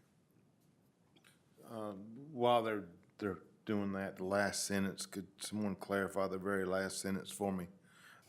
Any customer disputing a bill over $1,000 will automatically be considered by the town council as a whole. HOL. Mr. Foy, really? Is that a hyphen? I mean, is it a hole or is it a hole in the ground? Considered a Just a clarification would be needed on that. We're missing supposed to a, have a W in front of it. Oh, yeah. I think Be it's considered by the council as Yep, a I'm whole. gonna need to go back to grammar school. But, a hyphen will fix that. That's pretty funny. yeah, I missed that. I did I say we leave that in there. Think about I did. that Yeah. interpretation of it. I've Lord. been playing Word too long, so I was trying to figure out what other letters could go with that. I play that game too. So, I had an original motion. We do want to add to that motion that verbiage of abandoning a water tap, the property owner should pay a $250 abandonment fee. And then, the wordage, is gonna be the tap is rendered inoperable instead of removing the tap. So with those changes, and that's my motion. Mike, do you I'll still second it? I do. Okay. And it's going to me It's going to you, to work it up. yeah, and. Based off what you And for got. grammar, yep. Okay. And that's, I'll shoot it back to everybody for review. Till This, final approval on it. do we all take all this to mean that all monies will be squared away and paid before we take the next step towards abandonment? We're not gonna abandon a tap when somebody owes us money, are we? That's covered here, right? well, a $250 abandonment fee should start the process of getting the final reading. And the water bill needs to be current. Yes. I don't know if that's in here, but if it's. Yeah, well, I mean, let's just make sure that they don't abandon the tap and wind up owing us, Yeah. $200 or $300 on average. Yeah. I agree. Okay. Jim? Aye. Eric? Aye. Tim? Aye. And I am also aye. We're getting down to it, folks. Yeah, Fee yeah. schedule, text amendments. Another policy. Tell you, this has been enjoyable. All right, I've got some literature to pass out to council here. I think Tom and Patty, you have one. Dale, I gave one to you. All right. Our current, you know, the word text amendment is a bad word in the town of Summerfield. But text amendment is you hear more and more of it because of what's going on in Summerfield. But it's a perfectly acceptable process that, you know, in all town, where any citizen in the town can submit an application for a text amendment to the town's ordinance. And I think that's great that any citizen can do that. That's part of good government. The current state that we have in place is that there is a $200 fee, and it doesn't even specify text amendment in our fee schedule. It just says the $200 fee, and that falls under a public hearing. I'm proposing that we add a line in our fee schedule for a $500 fee for the text amendment, plus the cost of advertising, if a public hearing is necessary. I'm going to give you a situation that the town of Stokesdale had last year where a citizen requested a text amendment. The $200 was paid under the public hearing fee per the town's fee schedule. But then on top of that, I believe we had to advertise it twice at about $700 per advertisement. The News and Record's definitely not cheap, but it was a long text amendment that had to go to the planning board and then the town council meeting. So by my math, you know, $1,400 in advertising, plus an hour and a half of attorney time at those two meetings, plus staff time. And it's my opinion that we were in about $2,000 to hear that text amendment when the citizen only paid $200. So while I do very much support any citizen being able to amend the town's ordinance, that the fee needs to come up to, and also the cost of advertising needs to be covered. So the process that would be in place is to fill out an application and pay the application fee. The application's on the next page here. Staff submits the verbiage for the text amendment and the media required by the North Carolina General Statute for advertising a public hearing. Staff would then get the quote on how much that advertisement would cost, contact the applicant with that amount. The applicant would pay that fee. The advertisement would run per the statute. Then staff would supply the applicant the date for both public hearings, the planning board and the town council meeting. It is of note, it is in our ordinance that any change to our ordinance must be reviewed or shall be reviewed by the planning board, whereas they make a recommendation for approval or denial for the town council to consider in a public hearing. So that's kind of the policy, what I'm proposing, and then there's a form on the second page where any citizen can clearly fill out their contact information, the overview of the proposed amendment, the purpose and the intent, the amendment draft, and all that good stuff. So just to have a process and a form and a system in place. Does anybody have any questions, concerns, comments? Give me an example of what this would be. Just a change in ordinance? Yes. That simple? I believe that, I'll give you an example. There can be several examples, but the town of Stokesdale has, I think it's in our ordinance that that a fence cannot extend beyond the front of a house unless you're grandfathered. Okay. If a citizen wanted to change the rules or the That would be a ordinance, text the amendment. law, Okay. they could do that. Tim's gonna nail this, There's so. a 4-foot restriction beyond the front building line. If somebody wanted to change that, is what you're talking about. But don't tell the citizens they can't build a fence in their front yard here. Right, well, Let's back off of that. yeah, I understand. There was a situation about a year ago. It was a 4-foot, limit on that fence, and their text amendment was to, allow for a higher fence, if I'm not mistaken, and Oh, a the specific request for the variance or waiver? Yes. Okay, That's different from the text amendment too. it's different, But yes, Just ahead. didn't want you to mislead anybody that might be listening later that we, yeah, allow so fences in my front yards. example was kind of butchered there, Mike, because I didn't even, I got the gist. you got the gist, okay. Gist. So yes, good point, Tim. I did. I got the gist. Okay. Do we need to make a motion on this? Yes, make a motion to have Town Attorney Tom Medlin to review the text amendment policy, to implement a new fee schedule, town policy, and process for the town text amendment. Upon legal interpretation that everything is proper, the policy becomes effective retroactively to May 12th, 2022. I'll second. Jim Reese's aye. Derek? Derek is aye. Tim? aye. I'm also aye. Release of performance bond letter of credit for Coldwater Terrace subdivision. Mr. Mayor, I added that item. There's not a clear policy on how that's been handled in the past. You'll see an email from Oliver Bass. That, as far as he's concerned, DOT has accepted the road, the improvement that was bonded by Mr. Paul Hoist. And he is willing to release that, and so is DOT. In the past, I found incidences where it came to the council, and I found incidences where it was done by staff. So I brought it to you all to decide which way you want to do it, and, of course, it'll all need to be run through Mr. Medlin as well.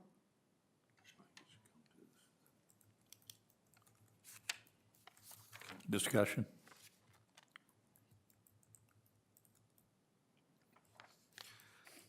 I think we always need to be careful what we do. Appreciate Ms. Martin calling this to our attention. In the absence of authorizing staff to handle these, we don't get that many of them. I don't mind reviewing them and voting on them. I don't know about the rest of council. Yeah, I'll be honest, I'm just not familiar with this situation. It hasn't come. This is, okay, so this is where, tell me if I'm right, this is where a bond's posted, because somebody's doing a subdivision, they gotta put in roads and all the infrastructure. And so DOT's come in and inspected and said, okay, we believe you've done this to our requirements. And, they're satisfied, so the bond is no longer needed, because the bond's there to do the job if they don't do it right. And the question is, you know, I think it should come back before full council. I don't think it should be a staff matter. I think y'all should do it, and you need to satisfy yourselves that everything has been complied with before you release that bond, because you required the bond. Mr. Medlin, I'm not sure that the bond that's required is not a part of our ordinance. And what I'm sitting here wondering is if that bond that was required also included other items that we need to address specifically, that the installation of the water infrastructure meets the town's standards, et cetera, if you see what I'm saying. Yeah, don't- I I'm don't- not sure what the, I don't think performance of the bond, those plans were reviewed by a town of Stokesdale engineer, nor do I think that installation was inspected by an engineer representing the town of Stokesdale. So if that be the case, you got any advice for council? I go back to how's the bond written? What's the purpose of the bond? If it has to do with water infrastructure, then,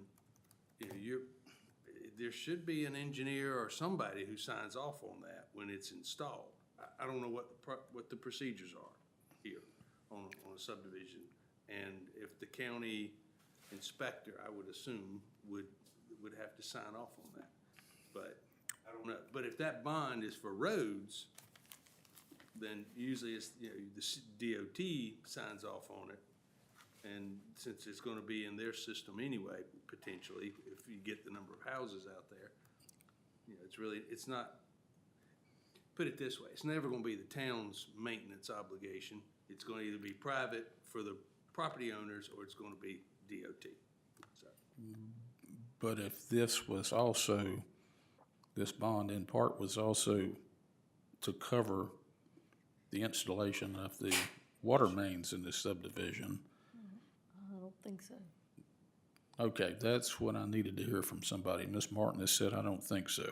So, Ms. Martin, you feel like it's all having to do with NCDOT specifications?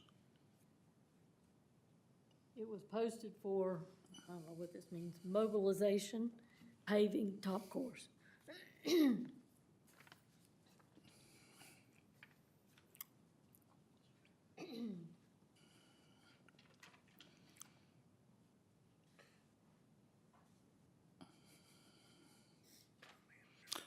The last instance I remember that I was involved in with this had to do with landscaping on a berm that hadn't been completed before the town released the bond.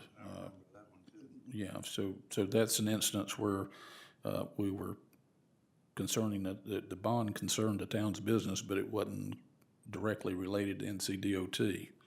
In the absence of a bond, can't the developer just put a deposit? Yeah, cash was good, yeah. This one is roadways and drainage, erosion, sedimentation control, dealing with that.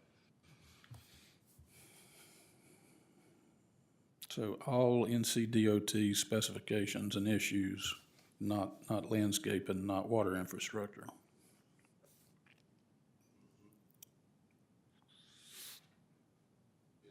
It doesn't talk about the other infrastructures.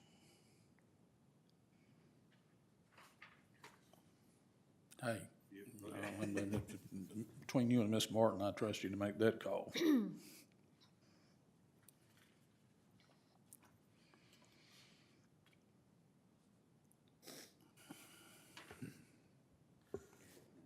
I make a motion, we release the bond. I'll second it. Any discussion? Question for you. Do we need to identify this thing, or is the agenda sufficient? Original letter of credit back from the bank. Good idea. Did we, He gets the original. Okay. I'm sorry, who made that motion, Mr. Mayor? I made the motion, and it is to release the bond in relation to Coldwater Terrace Phase 1. I'll read the case number. Case number I'm 21-05-STPL-04404. You got it now. Thank you. And I'll second that. I don't even know why. I mean, these roads are in Forsyth County. I was thinking the same thing. They're not all No, in Forsyth no, this County. is for the section that's in Guilford, I feel There's sure. a big section in Guilford County. Just the entrance. Well, There's not a lot in the subdivision, and, I mean, I just don't know why.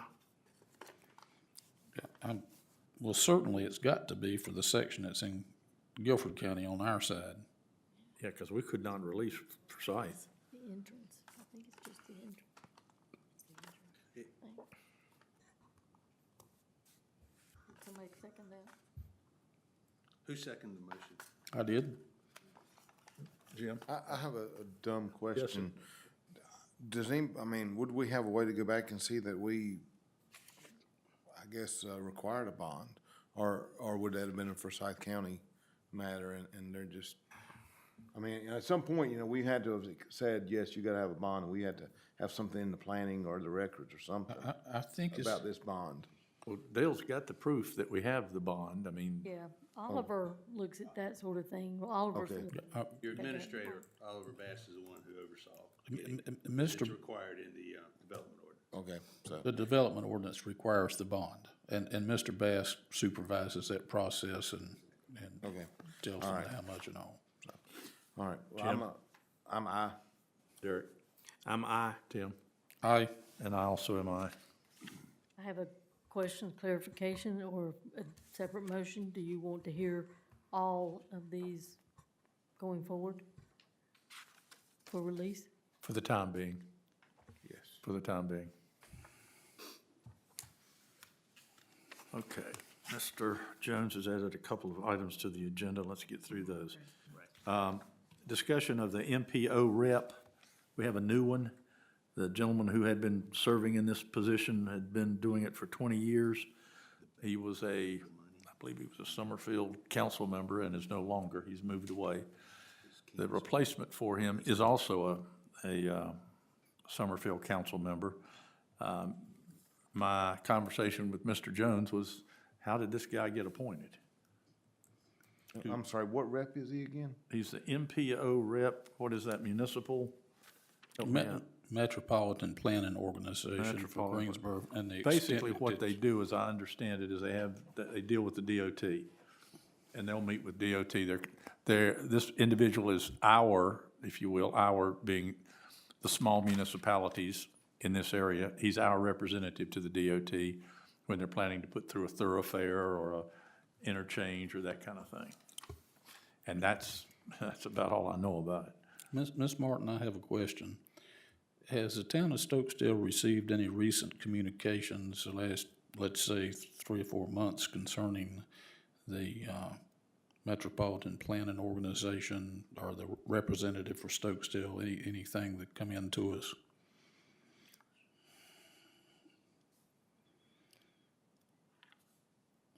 I think there is a gentleman, I think, Mr. Rigsby, I sent you some of his emails a while back, and I don't know if he was with DMPO or not. Yeah, I can look I'm that up, so but he's sorry, I canceled a don't lot know. of the meetings that was scheduled, so I haven't attended any of them. They keep getting canceled. So let me look at and see what that is, and I'll tell you in a second. Okay, I'll try to be brief, it's getting late. For many, many years, the representative for the Stokesdale area has been a Summerfield council member with the MPO. There are minutes online for at least some of these meetings, and the members are identified. What's not clear to me is how this representative is interfacing with the town of Stokesdale. Are they asking for input from the town of Stokesdale or town of Stokesdale council members from time to time? Are they reporting back to the town of Stokesdale or the town of Stokesdale council members from time to time? And, we do have a number of highways that are inside the town of Stokesdale, and NCDOT is active in planning projects, and there are things in the works. And so I'm trying to understand if we are just a passive part of this, we take whatever they give us, or whether or not we have an obligation to participate, or whether or not we get to vote somehow on the representative for our area. And so I have these questions and I don't have the answers. I get emails from a Craig McKinney. That's, and the initials on that email was TCC, so I Yes. don't believe it to be the same thing. Is that It the doesn't same appear to group? be. I don't know. I don't know what that, Triad, something council. TCC? Yep, That's what I believe. This email here is Wednesday, April 12th. I'm not gonna read the whole thing. Contains amendments and modifications to statewide projects, MPO area roadway projects, railroad projects. Let me see if I can find his title. He's with greensboronc.gov, maybe Greensboro NCDOT. From what I can recall, Miss Barnes in Summerfield was a representative for a period of time. Then she was replaced by John O'Day, and I understand that he recently left the Summerfield Town Council, and that supposedly Mr. Reese Walker, I believe it is, took his place as the MPO representative for Summerfield, Stokesdale, and Oak Ridge. And I'm asking, should we be more involved in this process? Should we have been able to vote on that replacement? Does anybody here know what we need to do, how we need to be interfacing with this committee that is doing, or that is making recommendations for highway construction inside the town of Stokesdale? Mr. McKinney is the transportation planner for the Greensboro Urban Area Metropolitan Planning Organization. That's him then. Transportation planner. I think that was a question I had early on. There are a couple of groups. This one, Piedmont Triad Regional Council, and I had a question about how do you appoint folks to serve on those different groups, and no one seemed to know either, so. Well, it seems like we used to get emails years ago from the Metropolitan Planning Organization updates and what have you, but we're not getting those. I get this from Mr. McKinney every time they have a meeting. And I Okay. think we started sending them to Mr. Rigsby early on, but I don't know that anybody's ever been formally appointed, as far as I know, to that group. When I spoke with Mr. Walker, he called me to tell me about the change. When I spoke with him, he said he was hoping to make all of the communities, all the smaller towns, more inclusive with the information he provides, or the information that he accumulates. So maybe we just need to reach out. I'll reach out to Craig McKinney tomorrow and find out. I'll find out from him. Do we all have equal input, or is this Mr. Walker representing us? And if he is in fact representing us, I'll inquire of how that came about, because we certainly didn't vote on that. That would be appreciated. I just want to call this to council's attention that we don't know what we don't know, and I didn't want something to sneak up on us. Yeah, unfortunately, when I received that appointment all their meetings are during the day when I worked, so I wasn't able to attend them. However, like I said, he canceled a few of them, so I haven't attended any of them yet. But I'll reach out to him tomorrow and try to get some details. Any further discussion? Last but not least, job ad for town clerk, town deputy clerk. Someone has put this together. Is this yours, Dale? The only change I made from what we advertised last time was where the clerk attends, it said town council meeting, I added town council and planning board meetings. Other than that, it's exactly the same as it was last time.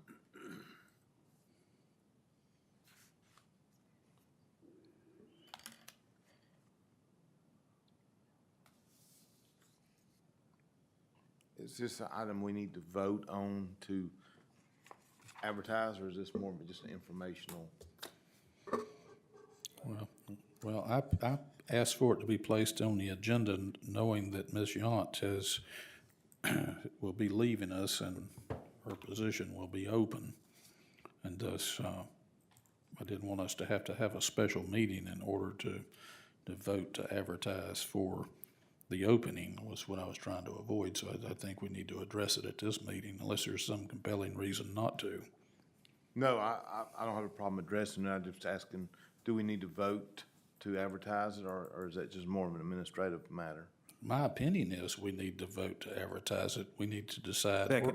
where it's advertised and what we're advertising for. I mean, I think this is council's responsibility unless we've delegated it.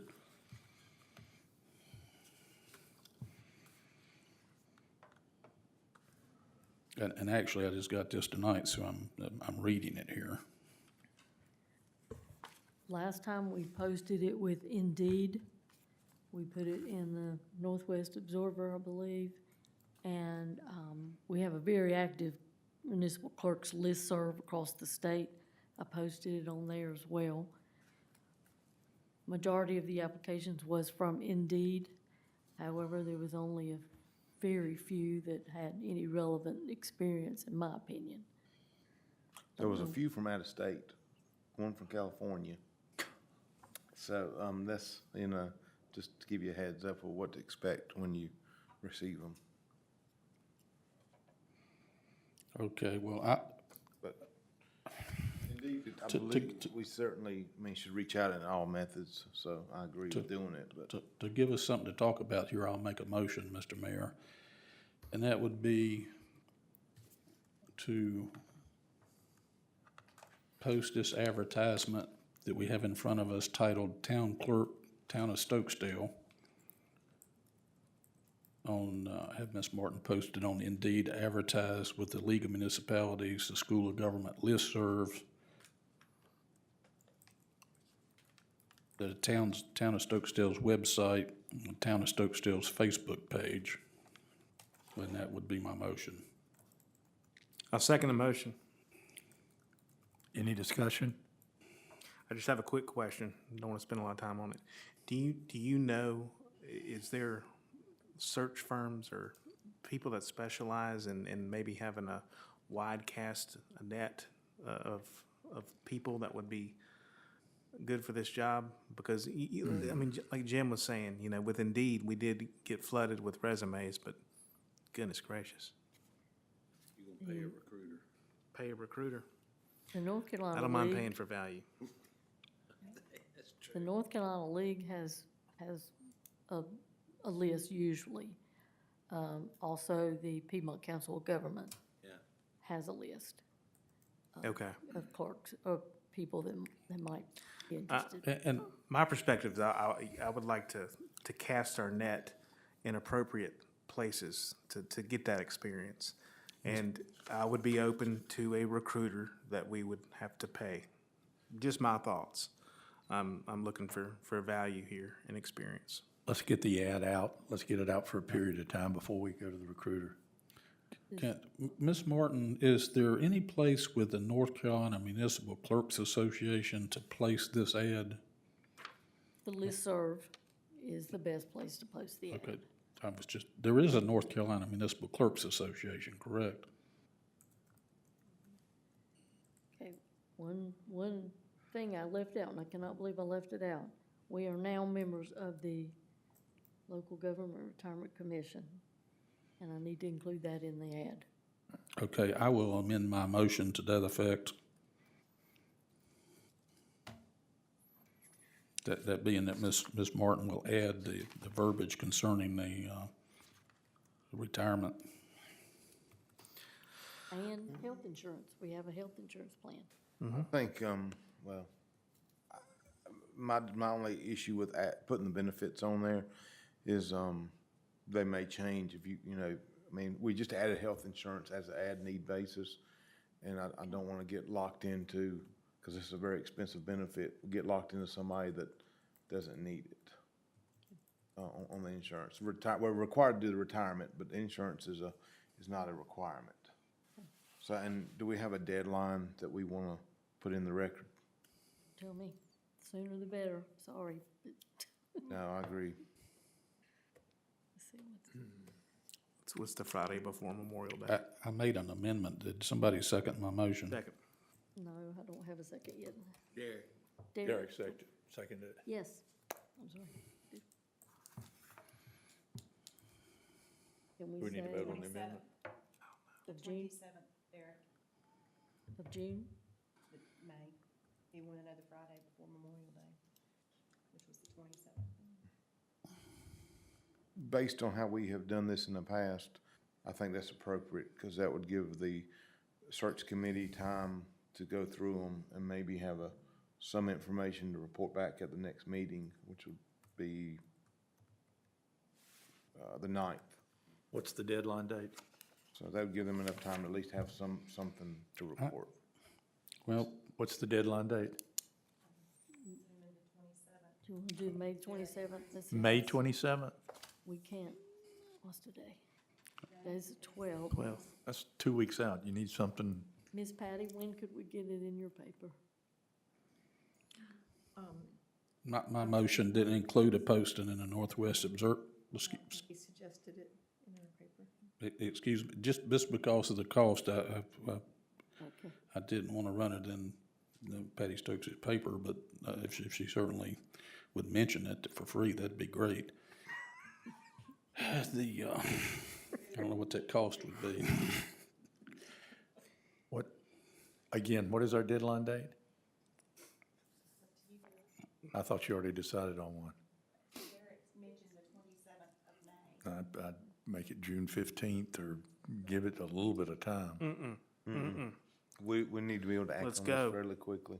Really? And you've got to get, yeah, we need to get this going, so. Well, I the agree sooner getting it going, but I mean, we won't continue to receive them after, I don't know, I have no idea how many The you're gonna state get. of North Carolina only receives. My experience with, The state of North Carolina only receives applications for about 6 days. okay, my history with this is Bro, I just- not good.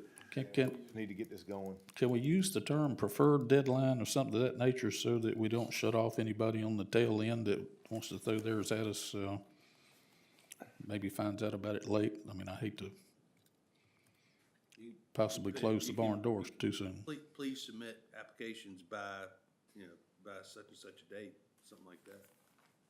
Doesn't use the word deadline, but it tells them when you want them by. Okay, Come up with a okay, date. You want okay. the 27th? Ideally, do we want them before our June meeting? Is that what we're trying to do here?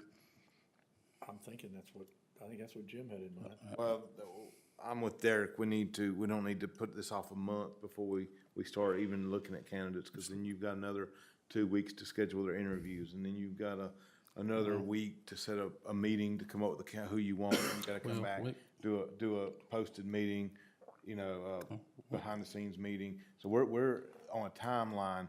If you put that off until June, we're July 15th, we have somebody in place at the minimum. We can move as fast as we need to if we have bona fide applicants to.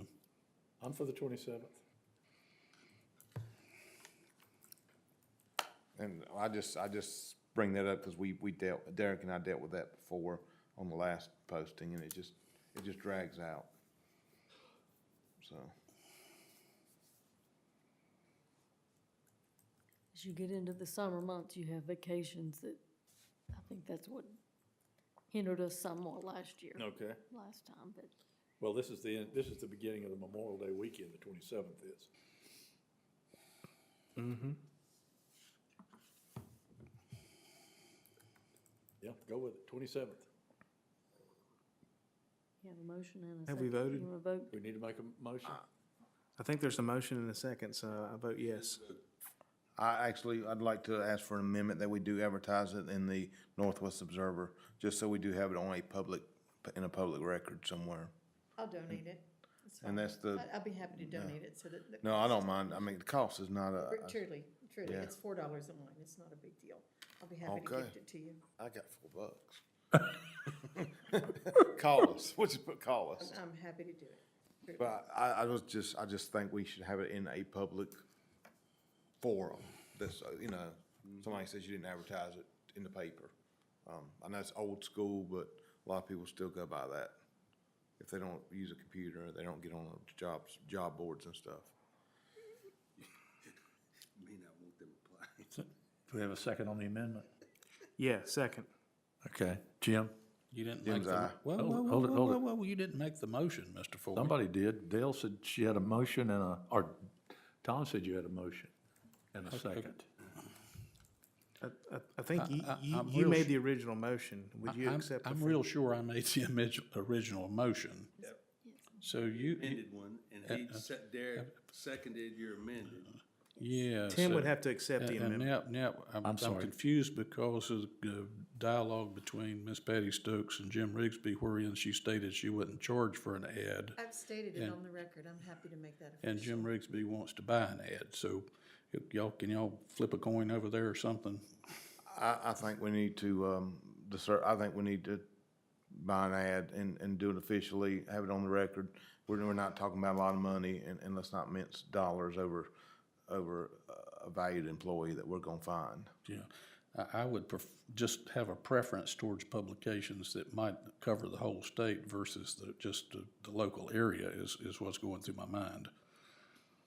And I agree, we need a wide net, but I also agree that, we need to search local talent as well, because then we don't have to worry about people moving, people wanting, it just complicates things from somebody from the eastern part of the state wants to come here to go to work, and then they wanna move, and then it's gonna take them a month to sell their house. And Well, I just hey, wanna just make sure we're covering both If spectrums. they're qualified and they're what we need, I'll go help them move. But Mr. Rigsby, to settle this, I will accept your amendment, okay?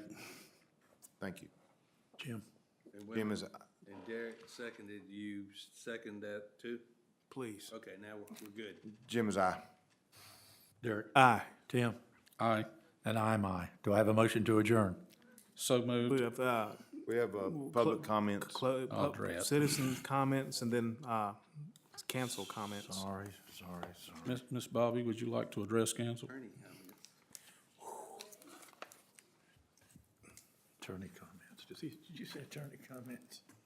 Damn good thing Wake Forest ain't playing, isn't it?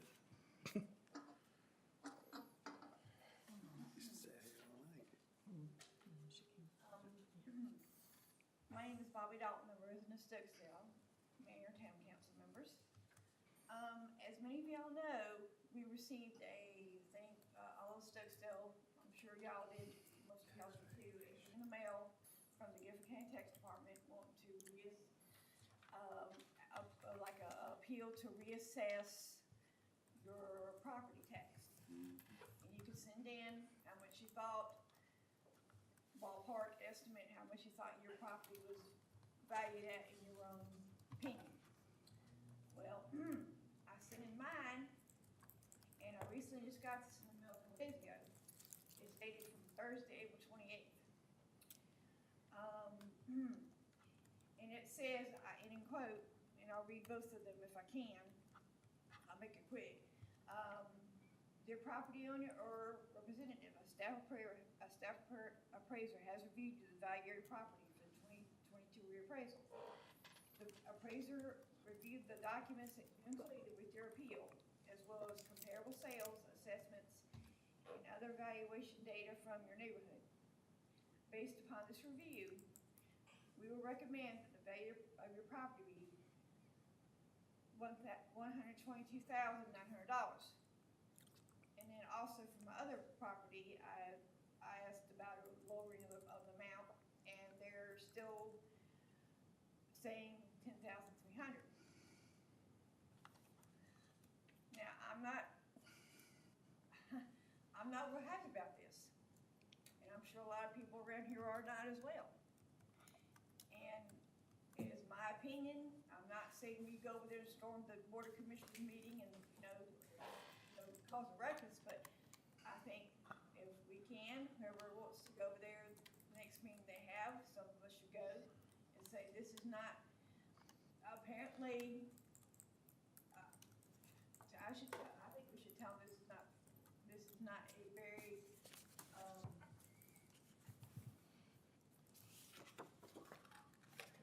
fair thing for them to be doing. I mean, I don't know if they believe that we are rolling in money out here. But apparently they think, well, some of us may not can afford to pay. We don't know how much taxes are gonna be in August when they send us our new bill.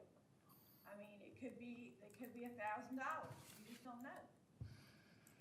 If they're doing it by so many cents on the dollar, and you times $122,900 times however much it is, I mean, you could be have to pay $1,100 for your property, where it was, you were paying a lot less than the year before. me, because see, last year when I had this, my property was valued at 75,000 and some change, and I only had to pay $624.51. Well, then with this now, that's about $45,000, Increase. adage, or whatever you call it, rounded up increase. So I think, I'm just saying, I don't believe that, I think the Board of Commissioners, you hear some of us go over there and have a little, just next meeting they have, some of us should go over there and just say, we need y'all to understand that this right here, can we, I mean, it's just, I'm trying to think how to phrase the wording right here. I mean, I just think they need to hear our voices say, listen, y'all, y'all need to really think about what y'all are doing, how much our properties will be going up in value. And if you think, and can we afford to pay $1,000 if when the tax bills come due this August? I mean, they seriously need to hear some people's voices saying this is not right. I mean, I don't want to have to move out of my house if I can't afford to pay $1,000 tax this year, whenever it comes due. We certainly Thank you, ma'am. echo your concerns, because we all have those concerns, and you're absolutely correct. The proper venue is to go down there, and that's something, we all should consider. So, thank you for your time, though. I think what'll be interesting to see, I think we pay roughly 73 cents on the $100 for Guilford County taxes. It'll be interesting to see what the new tax rate will be if they bring it down. I think they would need to bring it down to be revenue neutral to 59 cents on the 100. The county commissioners are bribing citizens they're saying they will reduce the taxes if citizens vote for the sales tax increase on the next week's election. I mean, that has happened. They have made a resolution. I think it passed, what's the numbers over there? 6-3? It passed along party lines. And I think that's crazy to coerce people into voting for a sales tax increase by saying we'll decrease the property taxes, when in fact they should be decreasing their rate, given how much the property values have gone up as a whole in the county. It's a huge number. Because Tim, didn't you tell me that day I saw you that yours is double? I have one that's doubled, yes, ma'am. I'm gonna speak to that in a second. Has she tried to apply to see, maybe eligible for the reduction in the sales tax? Have you tried to fill out the application to see if you're eligible for the reduction in the taxes, in the real estate taxes? You can contact Guilford County and see. She has appealed. Yeah. Oh, Move on here. okay. All right. We're at citizens, or I guess we're at council comments. We're ready. Let's do council comments. Jim? Thank you for everybody coming out tonight. Have a good night. Thank you to staff for all your hard work, always, especially the last month. I acknowledge the next couple months are going to be hard as we go through transition, and appreciate everything you guys do for us. Of course, Priscilla's not here, but, she's fantastic. Also want to recognize all the citizens in the House, and especially Ms. Dalton, for being here. Thank you for being here to the end. And, thank you all. Memorial Day is coming up. Please, as you enjoy the weekend, long weekend with your family, please remember the reason why we do have Memorial Day, and take a moment to reflect on that. Tim? I too would like to thank staff. Sometimes they make me look good, and I don't know if I deserve it or not, but I certainly appreciate the effort. And I'd also like to send out a special thank you to Miss Robin Yount. we wish her well in whatever future endeavors she undertakes. She's leaving the employee of the town of Stokesdale. I'd like to thank the council members for indulging me with my questions, comments, and concerns. And certainly like to give a shout out to Ms. Dalton for being our last citizen here. It would be a lot worse talking to empty seats. In regards to concerns that have been raised about the County of Guilford reassessing everyone's property tax values, I've spoken to a lot of citizens about this. There are a lot of citizens that are concerned about where this is going. I know one of the assessments I'm associated with doubled, and I keep looking at that and thinking about it, and it is going to cause us distress. I don't know how that's going to be resolved. The county seems to be oblivious to the high inflation that our citizens are experiencing, and it's kind of like a double whammy that is, hitting families at this particular time when they're paying roughly 8% more for groceries, and everybody knows how much gas has gone up. And I'd like to call everybody's attention to something that I read in Patty Stokes' Northwest Observer, or rather, there's a chart, and this was a couple of editions back, but it gives us a percentage for the amount of change or the amount of increase in assessments that Guilford County has levied on Summerfield, Stokesdale, and Oak Ridge. For Summerfield, there's a 24% increase. For Oak Ridge, there's a 23.5% increase. And then we get to Stokesdale, it's 34.28%. And I keep looking at this and asking ourselves, are they sure they have this correct? Or what makes us special here? Everybody wants to live in Stokesdale. I don't know if I buy that. This seems odd to me that our percentage of increase would be that much more than Summerfield and Oak Ridge. I don't know if this council, maybe we need to discuss this and maybe ask one of the assessors with the Guilford County Tax Department to perhaps, I don't know, come here if they would and explain why our numbers are so much higher than the surrounding area. I mean, I don't get it. It's always aggravating to me when Guilford County won't let us have our sales tax distribution money back that I feel our citizens are entitled to. So that's always a rub with me. And I think that we just need to, our citizens don't need any more shock. They've already been through all the turmoil with COVID-19 and inflation, the increase in gas prices, and now they're going to get themselves a big old tax increase. And so I just think they perhaps some of the ones that are the folks that are initiating this are not, maybe they're tone deaf or something. I'm just not sure if they are thinking about the ramifications of all of it. And people can't run from their house. They need the roof over their head. It's not like it's a luxury item. So I remain concerned about that, and once more, I'd like to express my support for school choice, and by extension of that, a possible charter school for the town of Stokesdale, or in the town of Stokesdale. Thank you. I also would like to thank all of you for being here and giving the time. I think it's been a very good meeting tonight. I'd like to remind everyone we've got a primary coming up next week. Please vote. Do I have a motion to adjourn? You do. Motion to adjourn. Second? Second. Jim? No. Aye. Jim is dismissed. Aye. Aye.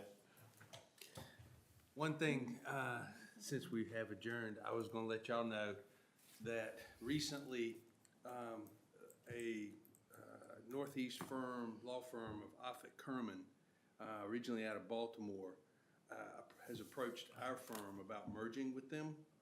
And this has all been quiet, but we have looked into them. They have a presence down in Charlotte. They took a firm down there of about 26 lawyers and merged. They want to expand their footprint in North Carolina, and they're interested in the Triad. They're a 250 lawyer firm, and they have very similar clients like what we have, very similar philosophies. So we've agreed to merge with them. So Hagen Barrett will become Offutt Kerman August 1st. It's not gonna change anything. I mean, we're still gonna be in the same office building, same lawyers, same paralegals. We set our own, fee structures, so nothing's gonna change there. Yeah, but we'll have a new name. Okay. And we'll have contacts from New York, Manhattan, DC, Baltimore, New don't need 'em. Jersey. Yeah, they should help us a lot. They can stay up Hey, there. DC, if you ever need anything up in DC, they're up there. But anyway, we'll end up probably doing a new, engagement agreement, with Okay. the new firm name on it. Sure. But that's probably gonna be the only change you'll see. But just wanted y'all to be aware of it. It's gonna be in the papers. I'm sure you've probably already written an article about it. I have. But, yeah, it'll be hitting. I just wanted y'all to hear it before it Okay. got out. You have one? Congratulations on it. Prime the sponsors for local sports teams. Yeah, they probably would be. Yeah, it would get that fixed, If they do that, I'll push it